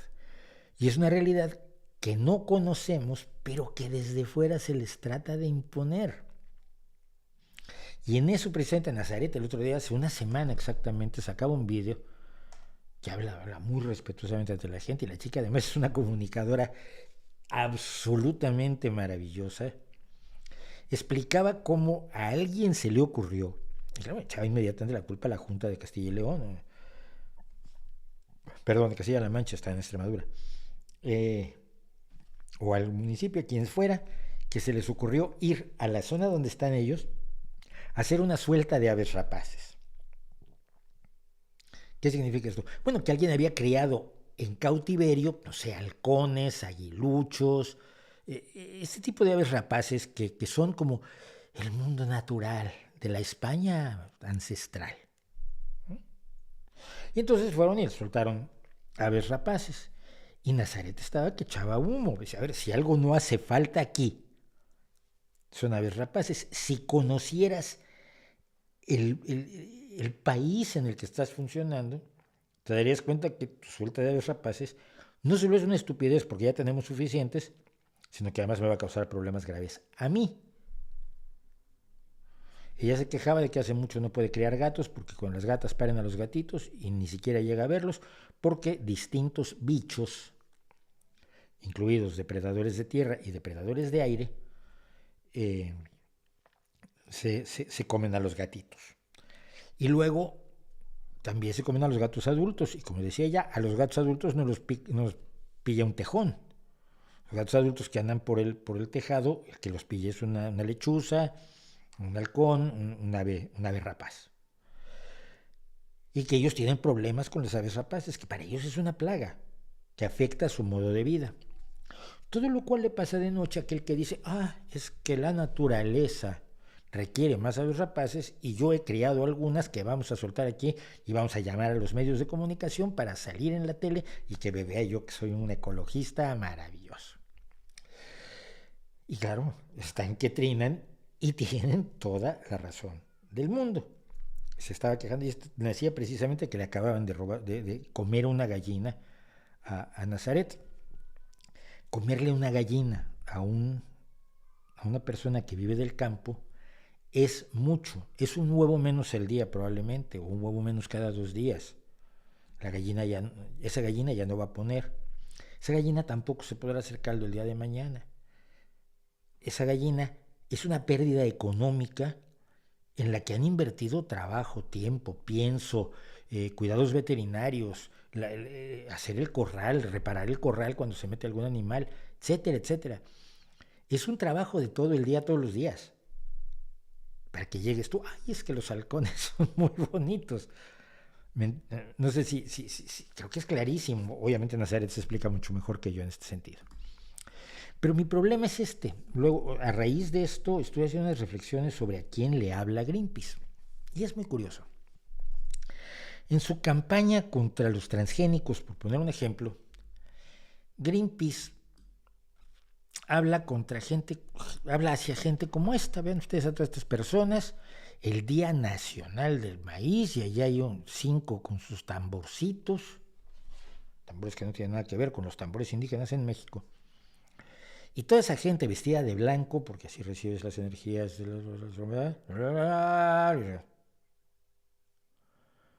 y pides un México sin transgénicos. Ninguno de allí ha plantado un grano de maíz en su miserable vida.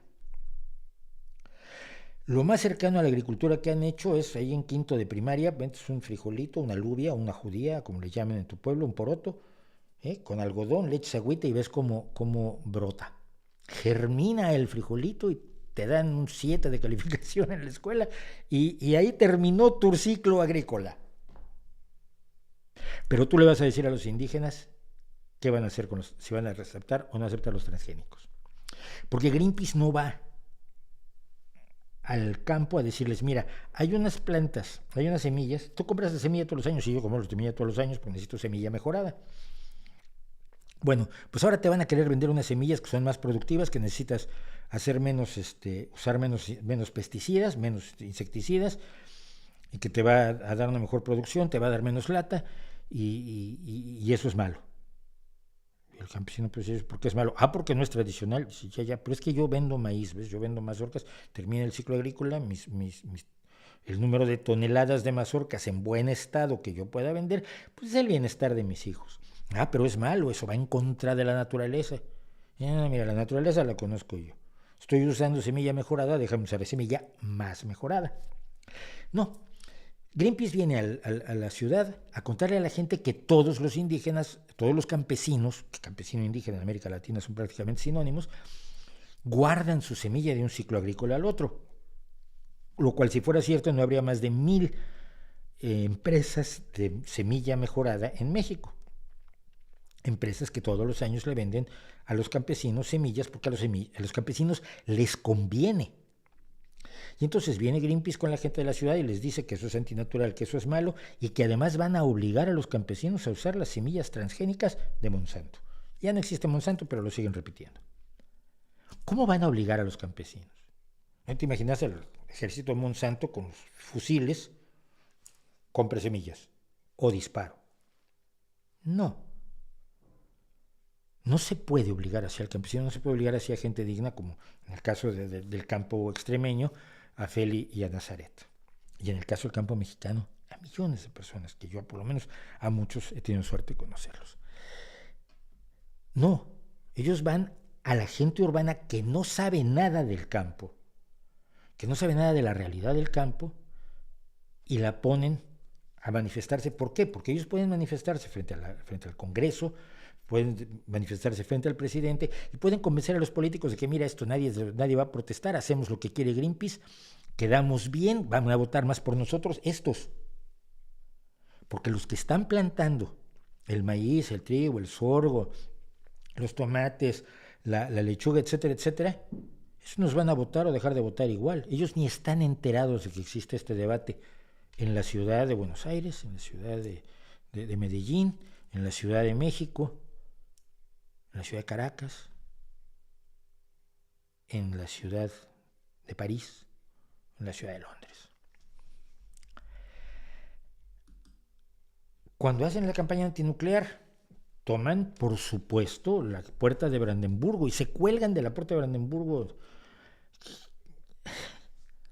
con una falta de respeto absoluta a un símbolo grande, porque es un símbolo que se renueva como símbolo a la caída del muro de Berlín, a la caída del Imperio Soviético, sin contar con que ya era un símbolo enorme para Alemania. ¿Qué sabe el alemán que pasa frente a la puerta de Brandenburgo de la energía nuclear? Básicamente lo que le ha enseñado Greenpeace. No tiene datos fácticos, no tiene datos reales, no tiene información. Porque además, si alguien los trata de informar, Greenpeace viene y te dice que eres el enemigo, eres un reaccionario, eres un pro-imperialista del demonio, que estás a favor de la energía nuclear porque eres un malvado, que quiere destruir a la humanidad. Porque todo lo pintan como villanos de dibujos animados, como Pierno de Oyuna. ¿A quién le comunica Greenpeace? A quien tiene potencia política y una ignorancia enorme sobre los temas que está tratando. Simplemente por eso deberíamos alarmarnos muchísimo. Y olvídense del mensaje, que el mensaje lo hemos tratado en muchos casos aquí, pero ver a quién se está aproximando Greenpeace para hacer esto. Cuando uno ve, y yo lo he criticado, en México actores y pintores y poetas caminando con una mazorca de maíz como si estuvieran llevando el cáliz de la sangre sagrada de Cristo en la mano. ¿Creen que esa es la actitud de un campesino que se mata por levantar una cosecha? De la gente, de los padres de mi amigo Crisóforo, que me enseñó a piscar maíz allá en Pilcaya, en Guerrero, hace una multitud de años, hace una cantidad enorme de años. ¿Y por qué será que la última vez que vi a Crisóforo le pregunté por el pueblo y me dijo que estaban igual que cuando los dos teníamos 16 años y nos conocimos? También por culpa de ellos. Salvar al indígena de sí mismo y de sus deseos de vivir una vida mejor no es en realidad nada deseable, creo yo. Igual me equivoco. Vamos a ver un poco de chat, que el tiempo se nos echa encima. En su opinión de JJ Benítez es un embustero del tamaño del demonio. Es un embustero, no hay más. Es alguien que cuenta historias, mentiras, falsedades y engaños que le han resultado enormemente rentables. Creo que Pedro Sánchez escuchó algún chat tuyo por su referencia a médicos y curanderos en su discurso sobre el estado de la nación. No me enteré de eso, fíjate. Pero no es un chat mío, yo soy irrelevante y esto es importante, ¿no? Que yo esté en esto y que haga mucho ruido no significa que sea yo relevante. Hay gente mucho más relevante que yo al frente de actividades científicas de primer nivel, y pensaría yo en José López Nicolás, pensaría yo en J.M. Mulet, pensaría yo en gente que está al borde de ganar premios nacionales de ciencias, que están dando ese mismo mensaje, y seguramente, ojalá, y Pedro Sánchez y otras personas dentro del mundo de la política pues, sean atentos a esto, porque es eh, es tan relevante como no se dan cuenta los políticos. Es increíble que vivan de espaldas al problema.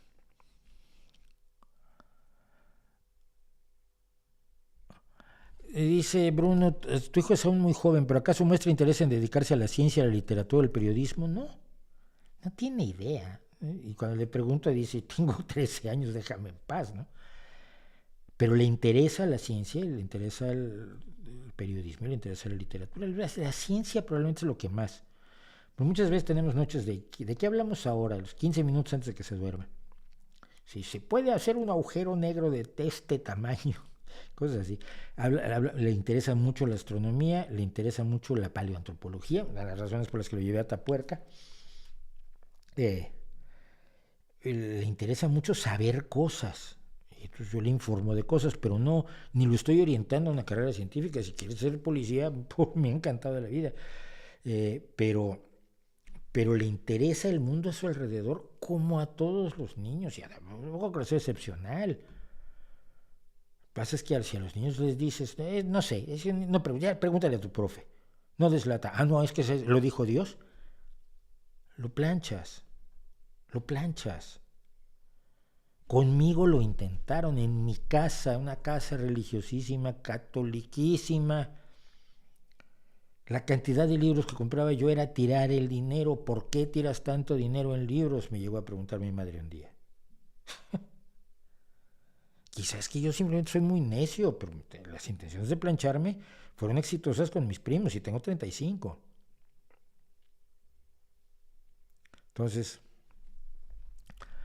Entonces, ¿qué te puedo decir?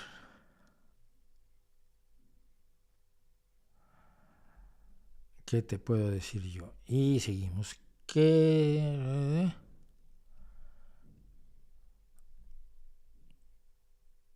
Supongo que es consumidor de drogas legales y suaves como refresco y café. No son drogas. El café sí. Porque, por ejemplo, yo tomo Coca-Cola sin cafeína. Me tengo problemas de presión.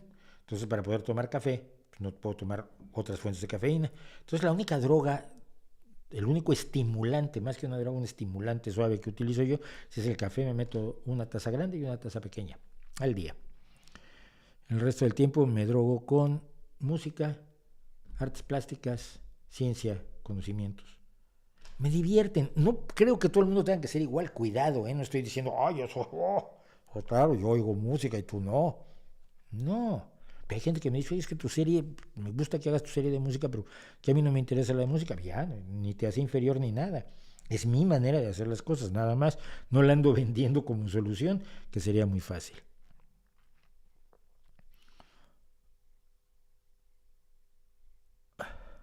¿Algún reportaje o documento que te ayude a convencerlo de que la medicina germánica, la pregunta NPR, ¿qué nombre se ponen? Algún reportaje o documento que me ayude a convencerlo de que eso es una estafa? Sí, hay mucho. Varios médicos, divulgadores científicos en español que yo conozca. Yo reporté cuando a Hammer lo metieron finalmente a la cárcel aquí en España. Pero hay muchísimo sobre las leyes de hierro de Hammer, sobre las falsedades de la medicina germánica, de la nueva medicina germánica, y puedes encontrarlo. Busca nueva medicina germánica y estafa, embuste, bulo, etcétera, y vas a encontrar muchísimo material de buena calidad.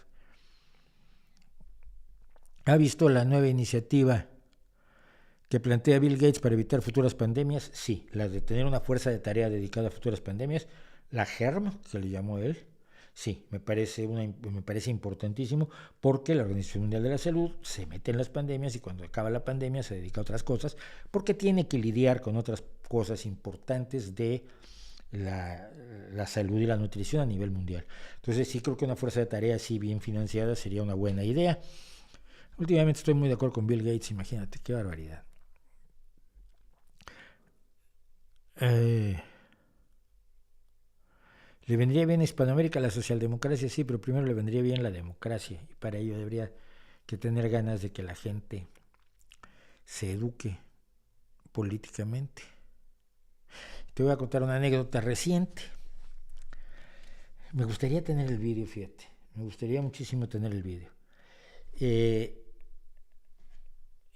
fue la marcha del orgullo gay o el orgullo LGTB, etcétera, etcétera. El orgullo intersexual, como le llamo yo, sin ánimo de ofender. Algo que hay que decir en esta vida. Bueno, la marcha del orgullo se hizo en México y alguien le va a preguntar a una señora que viene cargando la pancarta de la bandera tricolor y la bandera multicolor, y trae una banderita de arcoíris además en la mano derecha, o sea que trae banderas arcoíris a mano izquierda y derecha, a preguntarle qué es lo que se está haciendo, por qué es esa reunión.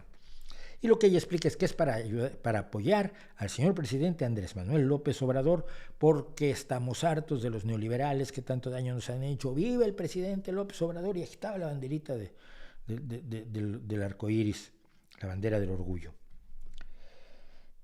Y alguien me decía, mira qué absurdo es esto. Y le digo, no, pues que era igual con el PRI, con el PAN.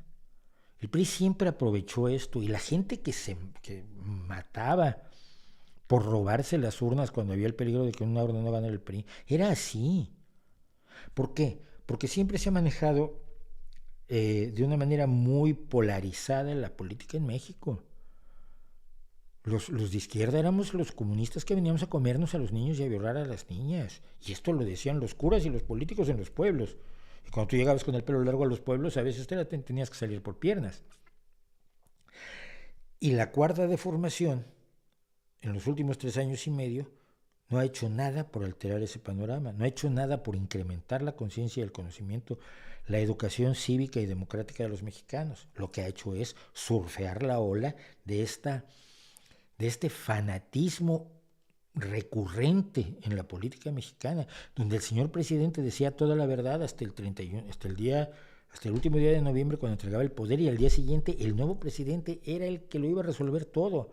Y era Dios y todo lo que decía era verdad, y tú no te podías poner en contra del señor presidente. Ni del señor presidente municipal, ni del señor gobernador, ni bla, bla, bla.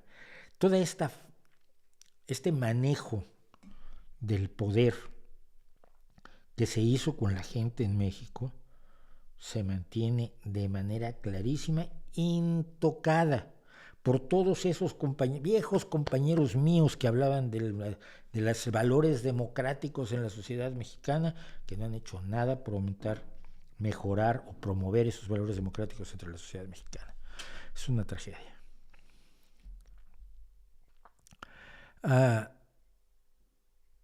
Con la semilla guardada, cada cosecha es una lotería, sí, sobre todo si guardas semilla que habías comprado, porque esa semilla se mezcla con la semilla nativa y entonces se pierde el 50% de las ventajas de la semilla en un ciclo agrícola y se pierde casi del todo en el segundo ciclo agrícola.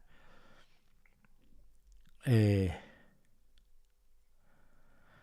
opina de que los indígenas tengan jurisdicciones propias con régimen legal y administrativo diferente al del Estado? Me parece incorrecto.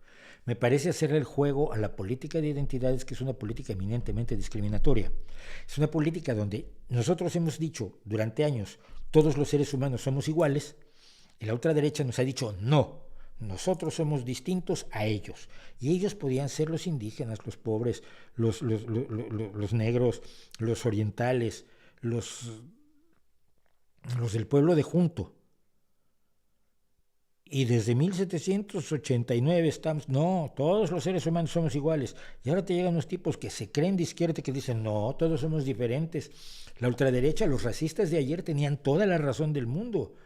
Claro que somos diferentes, tenemos que vivir separados. No, es que mira, como decía Jarabe de Palo, y mira que Jarabe de Palo se dejó morir de cáncer, se atendió de cáncer con el charlatán Pamies, pobrecillo hombre. Pero decía en una de sus canciones, en lo puro no hay futuro, la pureza está en la mezcla y todos somos mestizos. Pero no, ahora te vienen a decir, tenemos que vivir separados. Era muy malo el apartheid. No, el apartheid era buenísimo. Los negros por allá con su lado y los blancos aquí con su vida. Viven mejor estos. Ah, mala suerte. Los indígenas en sus estados propios van a vivir peor que si se integraran al conocimiento humano de los últimos 400 años. Ah, asunto de ellos. Vamos a separarnos, vamos a hacer no el apartheid de 2, sino el apartheid de 35 en una misma sociedad.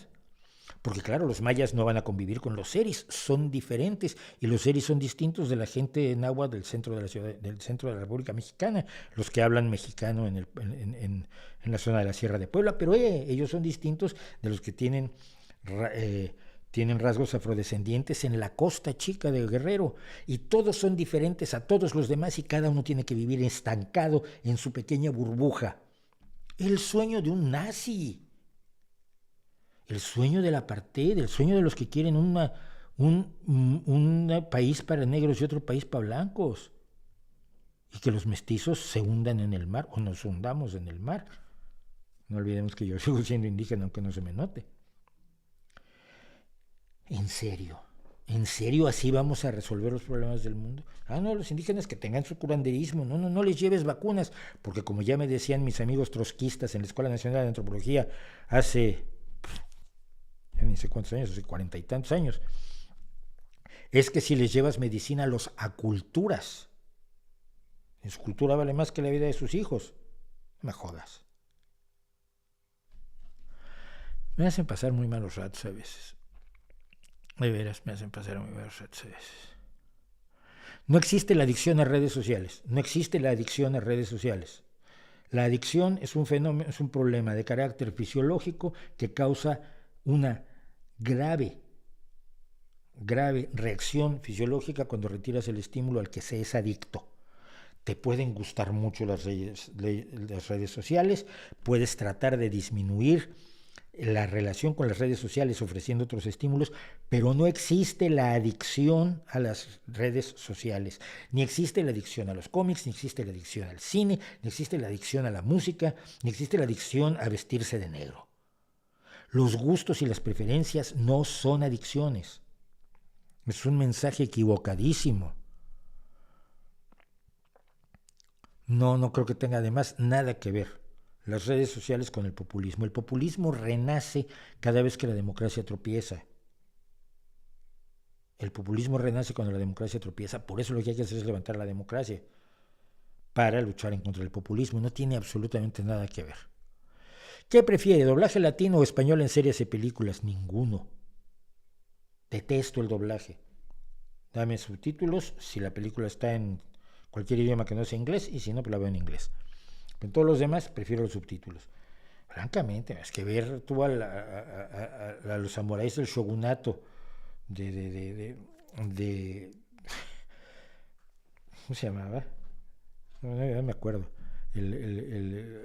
El shogunato que pinta el cine japonés, este genio del cine japonés, cuyo nombre por supuesto he olvidado, y que es uno de mis directores favoritos, y verlo hablando como porteño, como colombiano, como veracruzano, como chilango, pues no me suena, no lo puedo pasar, lo siento, o como cacereño, o como madrileño, no.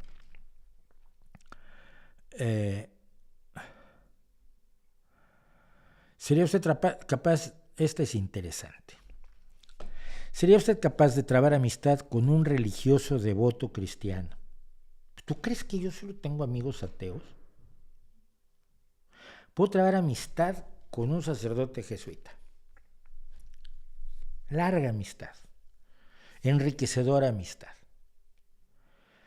Él se llamaba, en concreto, mi queridísimo hombre del babero, como le llamábamos, Luis del Valle, Sociedad de Jesús. Era un señor ya de edad avanzada. Mira, nosotros empezamos en internet en 1994, por allí. Cuando no había internet, había BBS, tableros electrónicos, donde se empezaban a crear comunidades. La comunidad a la que yo entré en un BBS que se llamaba Spin en México, siguen siendo mis amigos hasta hoy, Sí, y con ellos hice el grupo de rock, y con ellos he hecho proyectos de distintos tipos, y siguen siendo la gente que es parte de mi vida cotidiana a distancia, por internet. Y en ese BBS se metía un sacerdote jesuita que era Luis del Valle, que tenía como 70 años en aquel entonces, pero que tenía un ánimo de aprender y de conocer y de manejar el nuevo mundo cibernético con absoluta soltura. Alguna vez finalmente nos reunimos, nos desvirtualizamos, como se dice ahora, los de Spin, y ahí estaba Luis del Valle. E hicimos grandes migas. No yo, todos hicimos grandes migas con Luis, porque era una persona entrañable. Era miembro de un centro de reflexión teológica en México. Se dedicaban fundamentalmente a promover la opción preferencial por los pobres, es decir, eran sacerdotes medios rojos. Y Luis me caía muy bien y me mandaba los estudios del Centro de Reflexión Teológica, donde había todo menos teología, eran estudios políticos, económicos, etcétera, sobre la marginación en México. Y en varias ocasiones, en nuestras reuniones de amigos, se habló de ateísmo y de religión, y él me preguntaba cosas, y yo le respondía, y yo le hacía preguntas, y él me respondía. Y tuvimos enfrentamientos épicos. No esperaba yo convencerlo, pero esperaba que vislumbrara qué era lo que yo, cómo era que yo veía la realidad. Cuando escribió sus memorias, que por ahí están entre las cosas de los jesuitas mexicanos, me escribió un correo electrónico, por allá de estar, que me dijo: oye Mauricio, me gustaría contar los diálogos que tú y yo tuvimos en mis memorias. Estoy escribiendo el segundo tomo de mis memorias. Le dije: Luis, son todo tuyos, primero que nada porque sé que no los vas a desvirtuar. No vas a contar las milongas que muchos curas que yo conozco contarían sobre mí. Va a quedar bien. Dice: no, de ninguna manera. No, pero por supuesto los de él.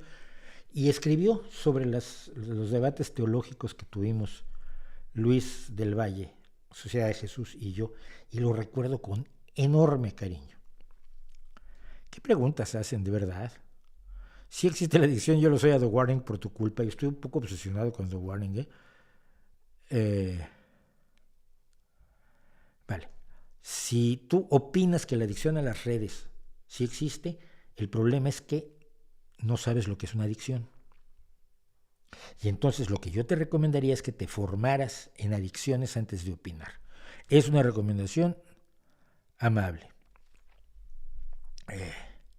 Amable y cordial. Voy a terminar con algo que se va a alargar. Lo dije que se iba a alargar esto. Ya me quedé sin... no. Se me quedé sin esto. Porque les quiero hablar de la Mona Lisa.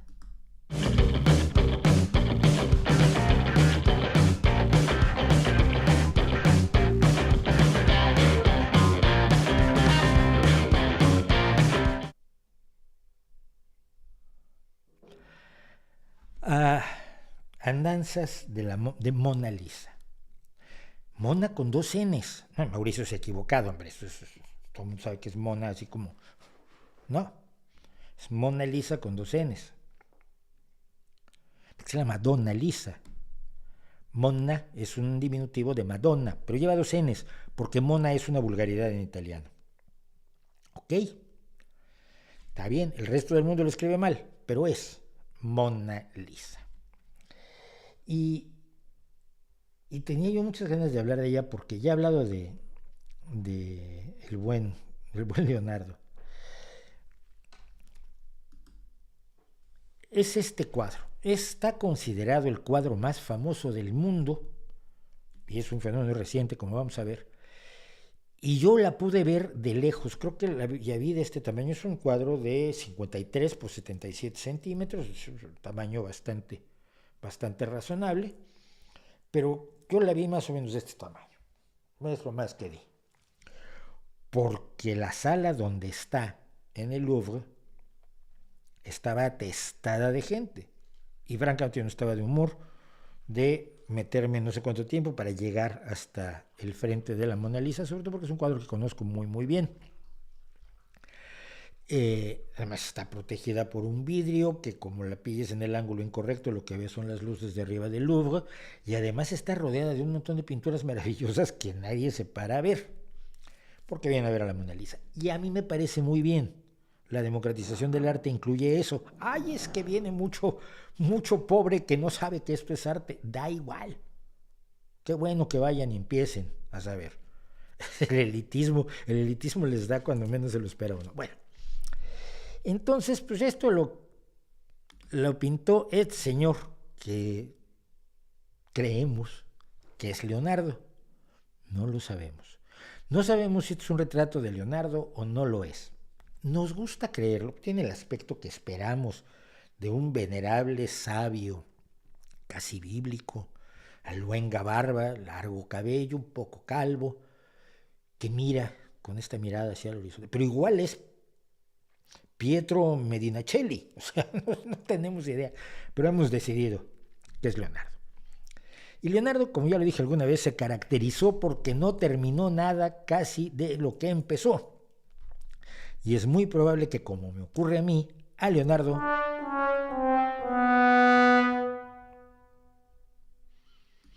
que es una teoría bien interesante, a Leonardo no le daba la vida.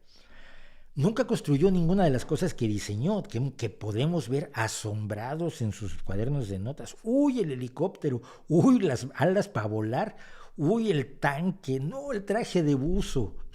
Si uno se mete en las libretas de notas de Leonardo, son maravillosas. Se le ocurrió todo. No juntó dos palos uno con otro para empezarlo a construir. Nunca.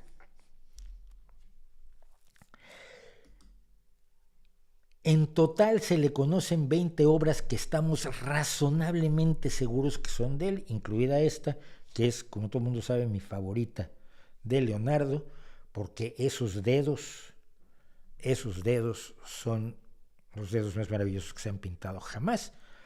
La Dama del Armiño, que se supone que es de Leonardo. Pero en total, en toda su larga vida, de Leonardo da Vinci conocemos 20 obras.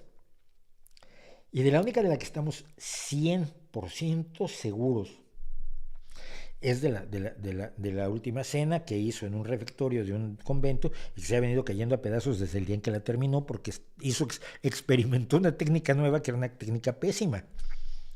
Y se está cayendo a pedazos y se va a acabar cayendo a pedazos, desafortunadamente, la maravillosísima última cena de Leonardo, que incluso a mí me sirvió de tema para hacerla en desnudo, con una sola modelo, maravillosa, buena amiga mía, que hizo los papeles de los 12 apóstoles y de Cristo.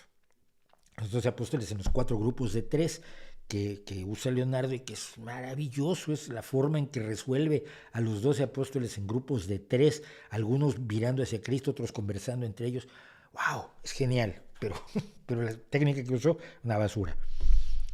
Hizo solo 20 obras. Esta que se supone, bueno, parece que está bastante confirmado, que es el retrato de Lisa del Giocondo, esposa de un mercader de sedas llamado precisamente Francesco del Giocondo, por eso se le conoce también como la Gioconda. Está pintada al óleo en un panel de madera. Y parece que el señor Giocondo contrató a Leonardo, oye, que pintes un retrato de mi mujer, creo que era porque acaban de tener a su segundo hijo o algo así. Y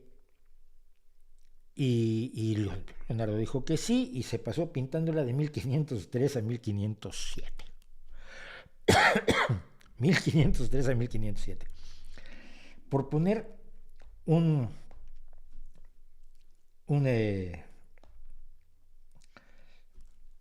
marco de referencia.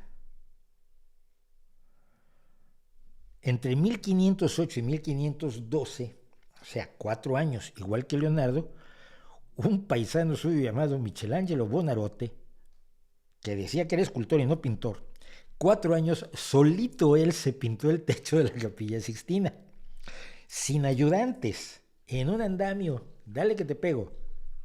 Y en 4 años hizo eso que todavía el día que lo ve uno hoy, el cielo se le cae en la cabeza, que es una de las cosas más maravillosas en las que uno puede poner, siempre me habla el teléfono, no sé por qué, en las que uno puede poner los ojos. 4 años se tardó en esto Leonardo, y Miguel Ángel, y 4 años se tardó en esto Leonardo, pero como no le gustó cómo estaba, no se lo entregó nunca al cliente. Entonces el señor don Francesco del Giocondo se quedó sin el retrato de su señora esposa. Y Leonardo empezó a viajar de mecenas en mecenas a los que les prometía diseñarles armas y sus fortificaciones y todo lo que prometía, porque era buenísimo vendiéndose. Si uno ve las cartas de presentación de Leonardo, son espectaculares. Se va vendiendo. Puedo diseñar cosas para mover el agua y le decían que sí, le empezaban a soltar dinero, luego veían que él tenía grandes ideas, pero no las llevaba a cabo, como sus pinturas, como sus libros. Cuando uno lee los libros de notas de Leonardo, por ejemplo, tiene todo el índice del libro del arte de la pintura que va a escribir. Y es maravilloso, porque es todo lo que él sabe de pintura y lo va a meter en este libro que nunca escribió. Está el índice, nada más. Bueno, el hecho real es que en 1517 seguía andando con este cuadro a cuestas por todo el mundo. Leonardo da Vinci acabó en Francia, donde el rey de Francia lo invitó a pasar un tiempo con él. Y él seguía trabajando en la pintura y seguía poniéndole veladuras y haciendo las cosas que técnicamente hacen maravillosa a la Mona Lisa. No es solo que sea famosa, es que pictóricamente tiene maravillas. Ese paisaje de atrás, que es un paisaje imaginario, que todo el mundo ha querido averiguar de dónde es, no es de ningún lado, porque es un paisaje visto aéreo, que es como si la Gioconda estuviera en un 18º piso, que no había nada de 18 pisos en aquel entonces, porque la transparencia de su velo y la transparencia de su ropa son trabajos de aplicar capas de pintura muy diluida que se llaman veladuras, que le dan su luminosidad, que le dan su transparencia, que le dan su sedosidad al ropaje que vemos. Y parece que a lo largo de los años le cambió la forma de la cara y estuvo repintándola y repintándola y repintándola todas las veces que pudo. Y así acabó con Francisco, el rey Francisco I de Francia, y estando empleado con él decide morirse Leonardo. Y al morir lega un montón de sus cosas a su asistente, a Salai, que muchos han dicho que fue probablemente su amante, y es el que utiliza como personaje, por ejemplo, para pintar otro que sí sabemos que es de él, su San Juan Bautista. San Juan Bautista es un retrato de Salai. Y si no era su amante, era una persona cercanísima a él, pese a que lo consideraba un demonio, porque él fue su aprendiz desde muy pequeño, y parece que el chaval era bastante travieso y pillastre. En fin, como quiera que fue, una vez recibido el cuadro por parte de Salai, Salai le dice al rey, ¿lo quieres? Y el rey le dice, sí, ¿cómo no? Y a cambio de la friolera de 4,000 monedas de oro, o sea que el rey sabía que ese cuadro era bueno, Salai le vende esto al rey de Francia. Y en aquel momento nadie sabe que existe ni la pintura de la Gioconda o la Mona Lisa, la Madonna Lisa, ni nada por el estilo. Y así pasan 400 años. El cuadro se va a un palacio, se va a otro palacio, los reyes se lo pasan, se lo heredan como se heredan el resto de Francia, hasta que Luis XIV, parece que estuvo sobre todo en el Palacio de Fontainebleau, pero finalmente Luis XIV se lo lleva al Palacio de Versalles.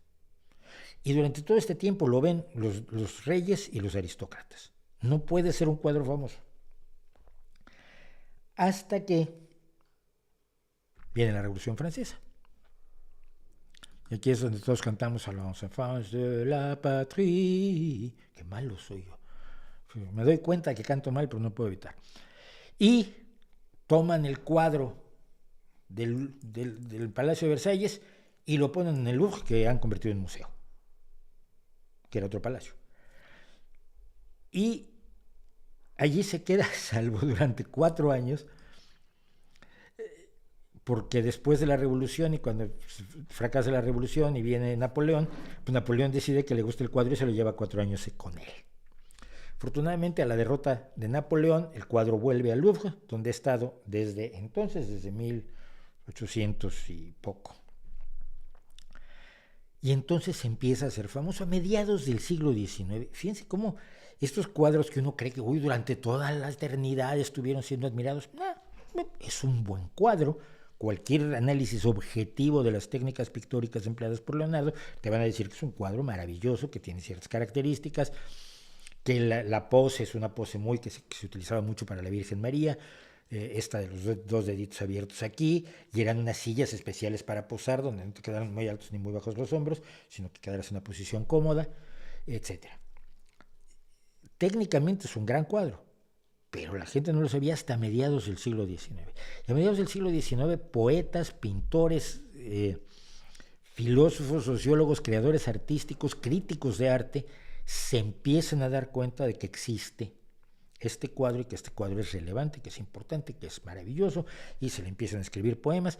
Pero todo esto ocurre en la pequeña élite de la intelectualidad francesa, que nunca ha sido así como muy abierta a lo que en mi país llamamos la perrada o la perrache, para decirlo en francés, a la que yo pertenezco orgullosamente. Y entonces durante toda la segunda mitad del siglo XIX, en los círculos artísticos se considera que esto es una gran obra de arte, pero la gente, incluso cuando veía en el Louvre, iba a ver otras pinturas en la misma sala donde estaba la Mona Lisa, porque no era tampoco tan la gran cosa. Y lo que hizo la fama de la Mona Lisa fue que el 21 de agosto de 1911 desapareció. Y más o menos así, la Domenica del Corriere en Italia, así se imaginaba cómo había sido el robo de la Mona Lisa, que ahí les queda un poco grande. Debo decirles que es más pequeño en relación al tamaño de los ladrones, que allí son dos, porque así se los imaginaron, pero no fueron dos. El escándalo del robo de la Mona Lisa fue internacional, porque había sido un robo en el Louvre. El New York Times, por ejemplo, relata que hay 60 detectives buscando a la Mona Lisa robada, pero no ha habido todavía una pista, no se ha descubierto todavía una pista sobre dónde está la obra de arte de Leonardo. El público francés indignado. Los franceses son muy suyos, como todo el mundo sabe. Y el hecho es que el robo de la Mona Lisa fue un escándalo.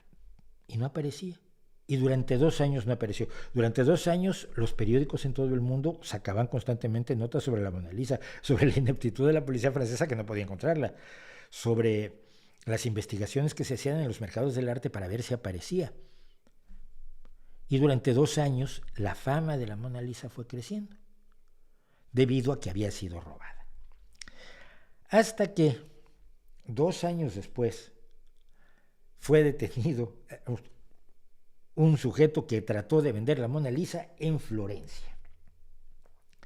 Y el marchante de arte al que le trató de vender la Mona Lisa, en vez de comprarla y quedársela, hubiera sido astuto, pero igual no muy bueno desde el punto de vista legal, lo que hizo fue avisar a la policía. La policía llegó, autentificó que lo que estaban vendiendo era real, era genuino, y detuvieron al ladrón, que era don Vincenzo Perugia, el italiano que ustedes encuentran aquí abajo del juez, en la parte de que está junto al carabinieri viene armado el carabinieri, o es un bastón, no lo sé, no viene armado.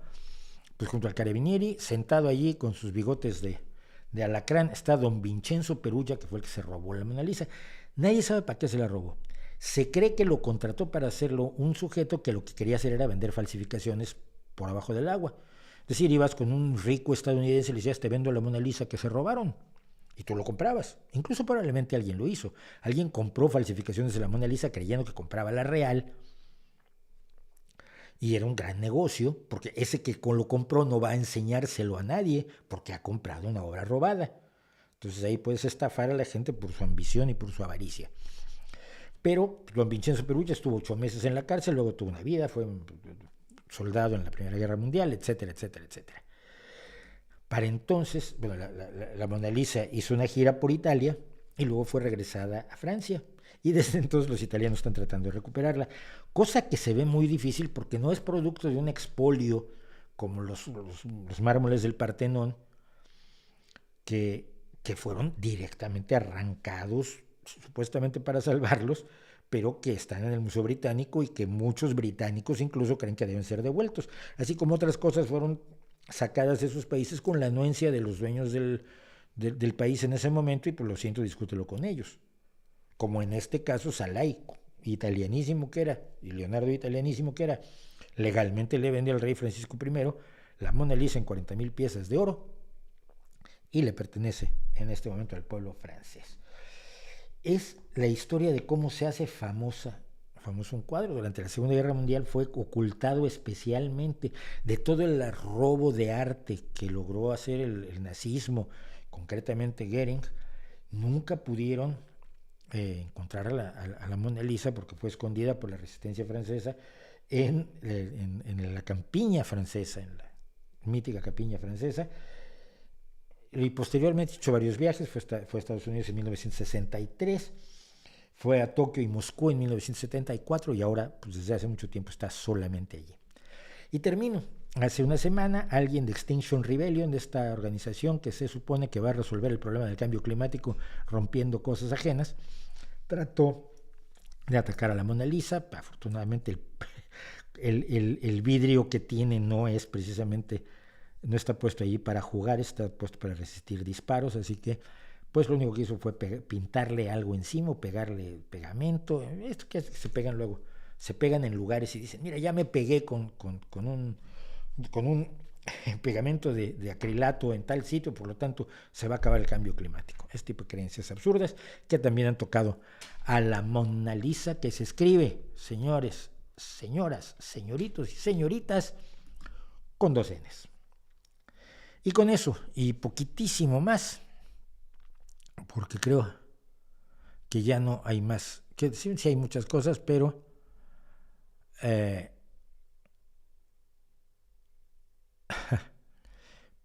no les voy a decir rápido 2 cosas. Estoy leyendo Soy Leyenda, no esperaba que fuera tan distinto de la película. Hay 3 películas de Soy Leyenda y las 3 son horrorosas y ninguna tiene nada que ver con la novela. La novela es una maravilla, la novela es una de las grandes novelas del siglo XX, lo que el cine ha hecho con ella. Una vez con un genio como Vincent Price, pero 2 veces con los peores actores del universo, Charlton Heston y Will Smith, bien conocidos porque Charlton Heston siempre hizo el papel de Charlton Heston y Will Smith hace el papel de Will Smith, siempre. No hay otro, es Will Smith. Así que no tiene nada que ver. ¿Has escuchado a Sixto Rodríguez? Sí. Cada vez es más conocido además.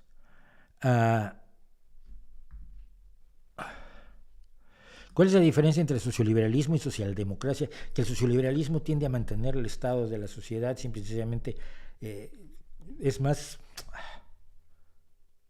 Vamos a dedicarle una cosa seria, pero fundamentalmente el socioliberalismo pretende, no se plantea poner de cabeza la sociedad en su totalidad, sino simplemente tener gotear más riqueza hacia los más desfavorecidos, pero manteniendo algunos de los principios liberales más estrictos, como por ejemplo el evitar la fiscalidad progresiva. O por lo menos es el caso de algunos. Hay puntos, hay socioliberales que prácticamente consideraría socialdemócratas, pero bueno. Sus apuntes sobre anatomía humana son un trabajo, sí, son maravillosos. Es decir, las libretas de notas de Leonardo son su obra más grande, creo yo, después de La Dama del Armiño. Con eso terminamos, con eso acabo, con eso estoy agotado. Me metí en muchísimos líos, me van a insultar muchísimo, ya saben ustedes que esto pasa así continuamente, así que lo único que me queda decirles es que muchísimas gracias. Hay 208 personas viéndonos en este momento, 208 gracias, y a los 208, ahí les dejo mi reputación para que la hagan pedazos.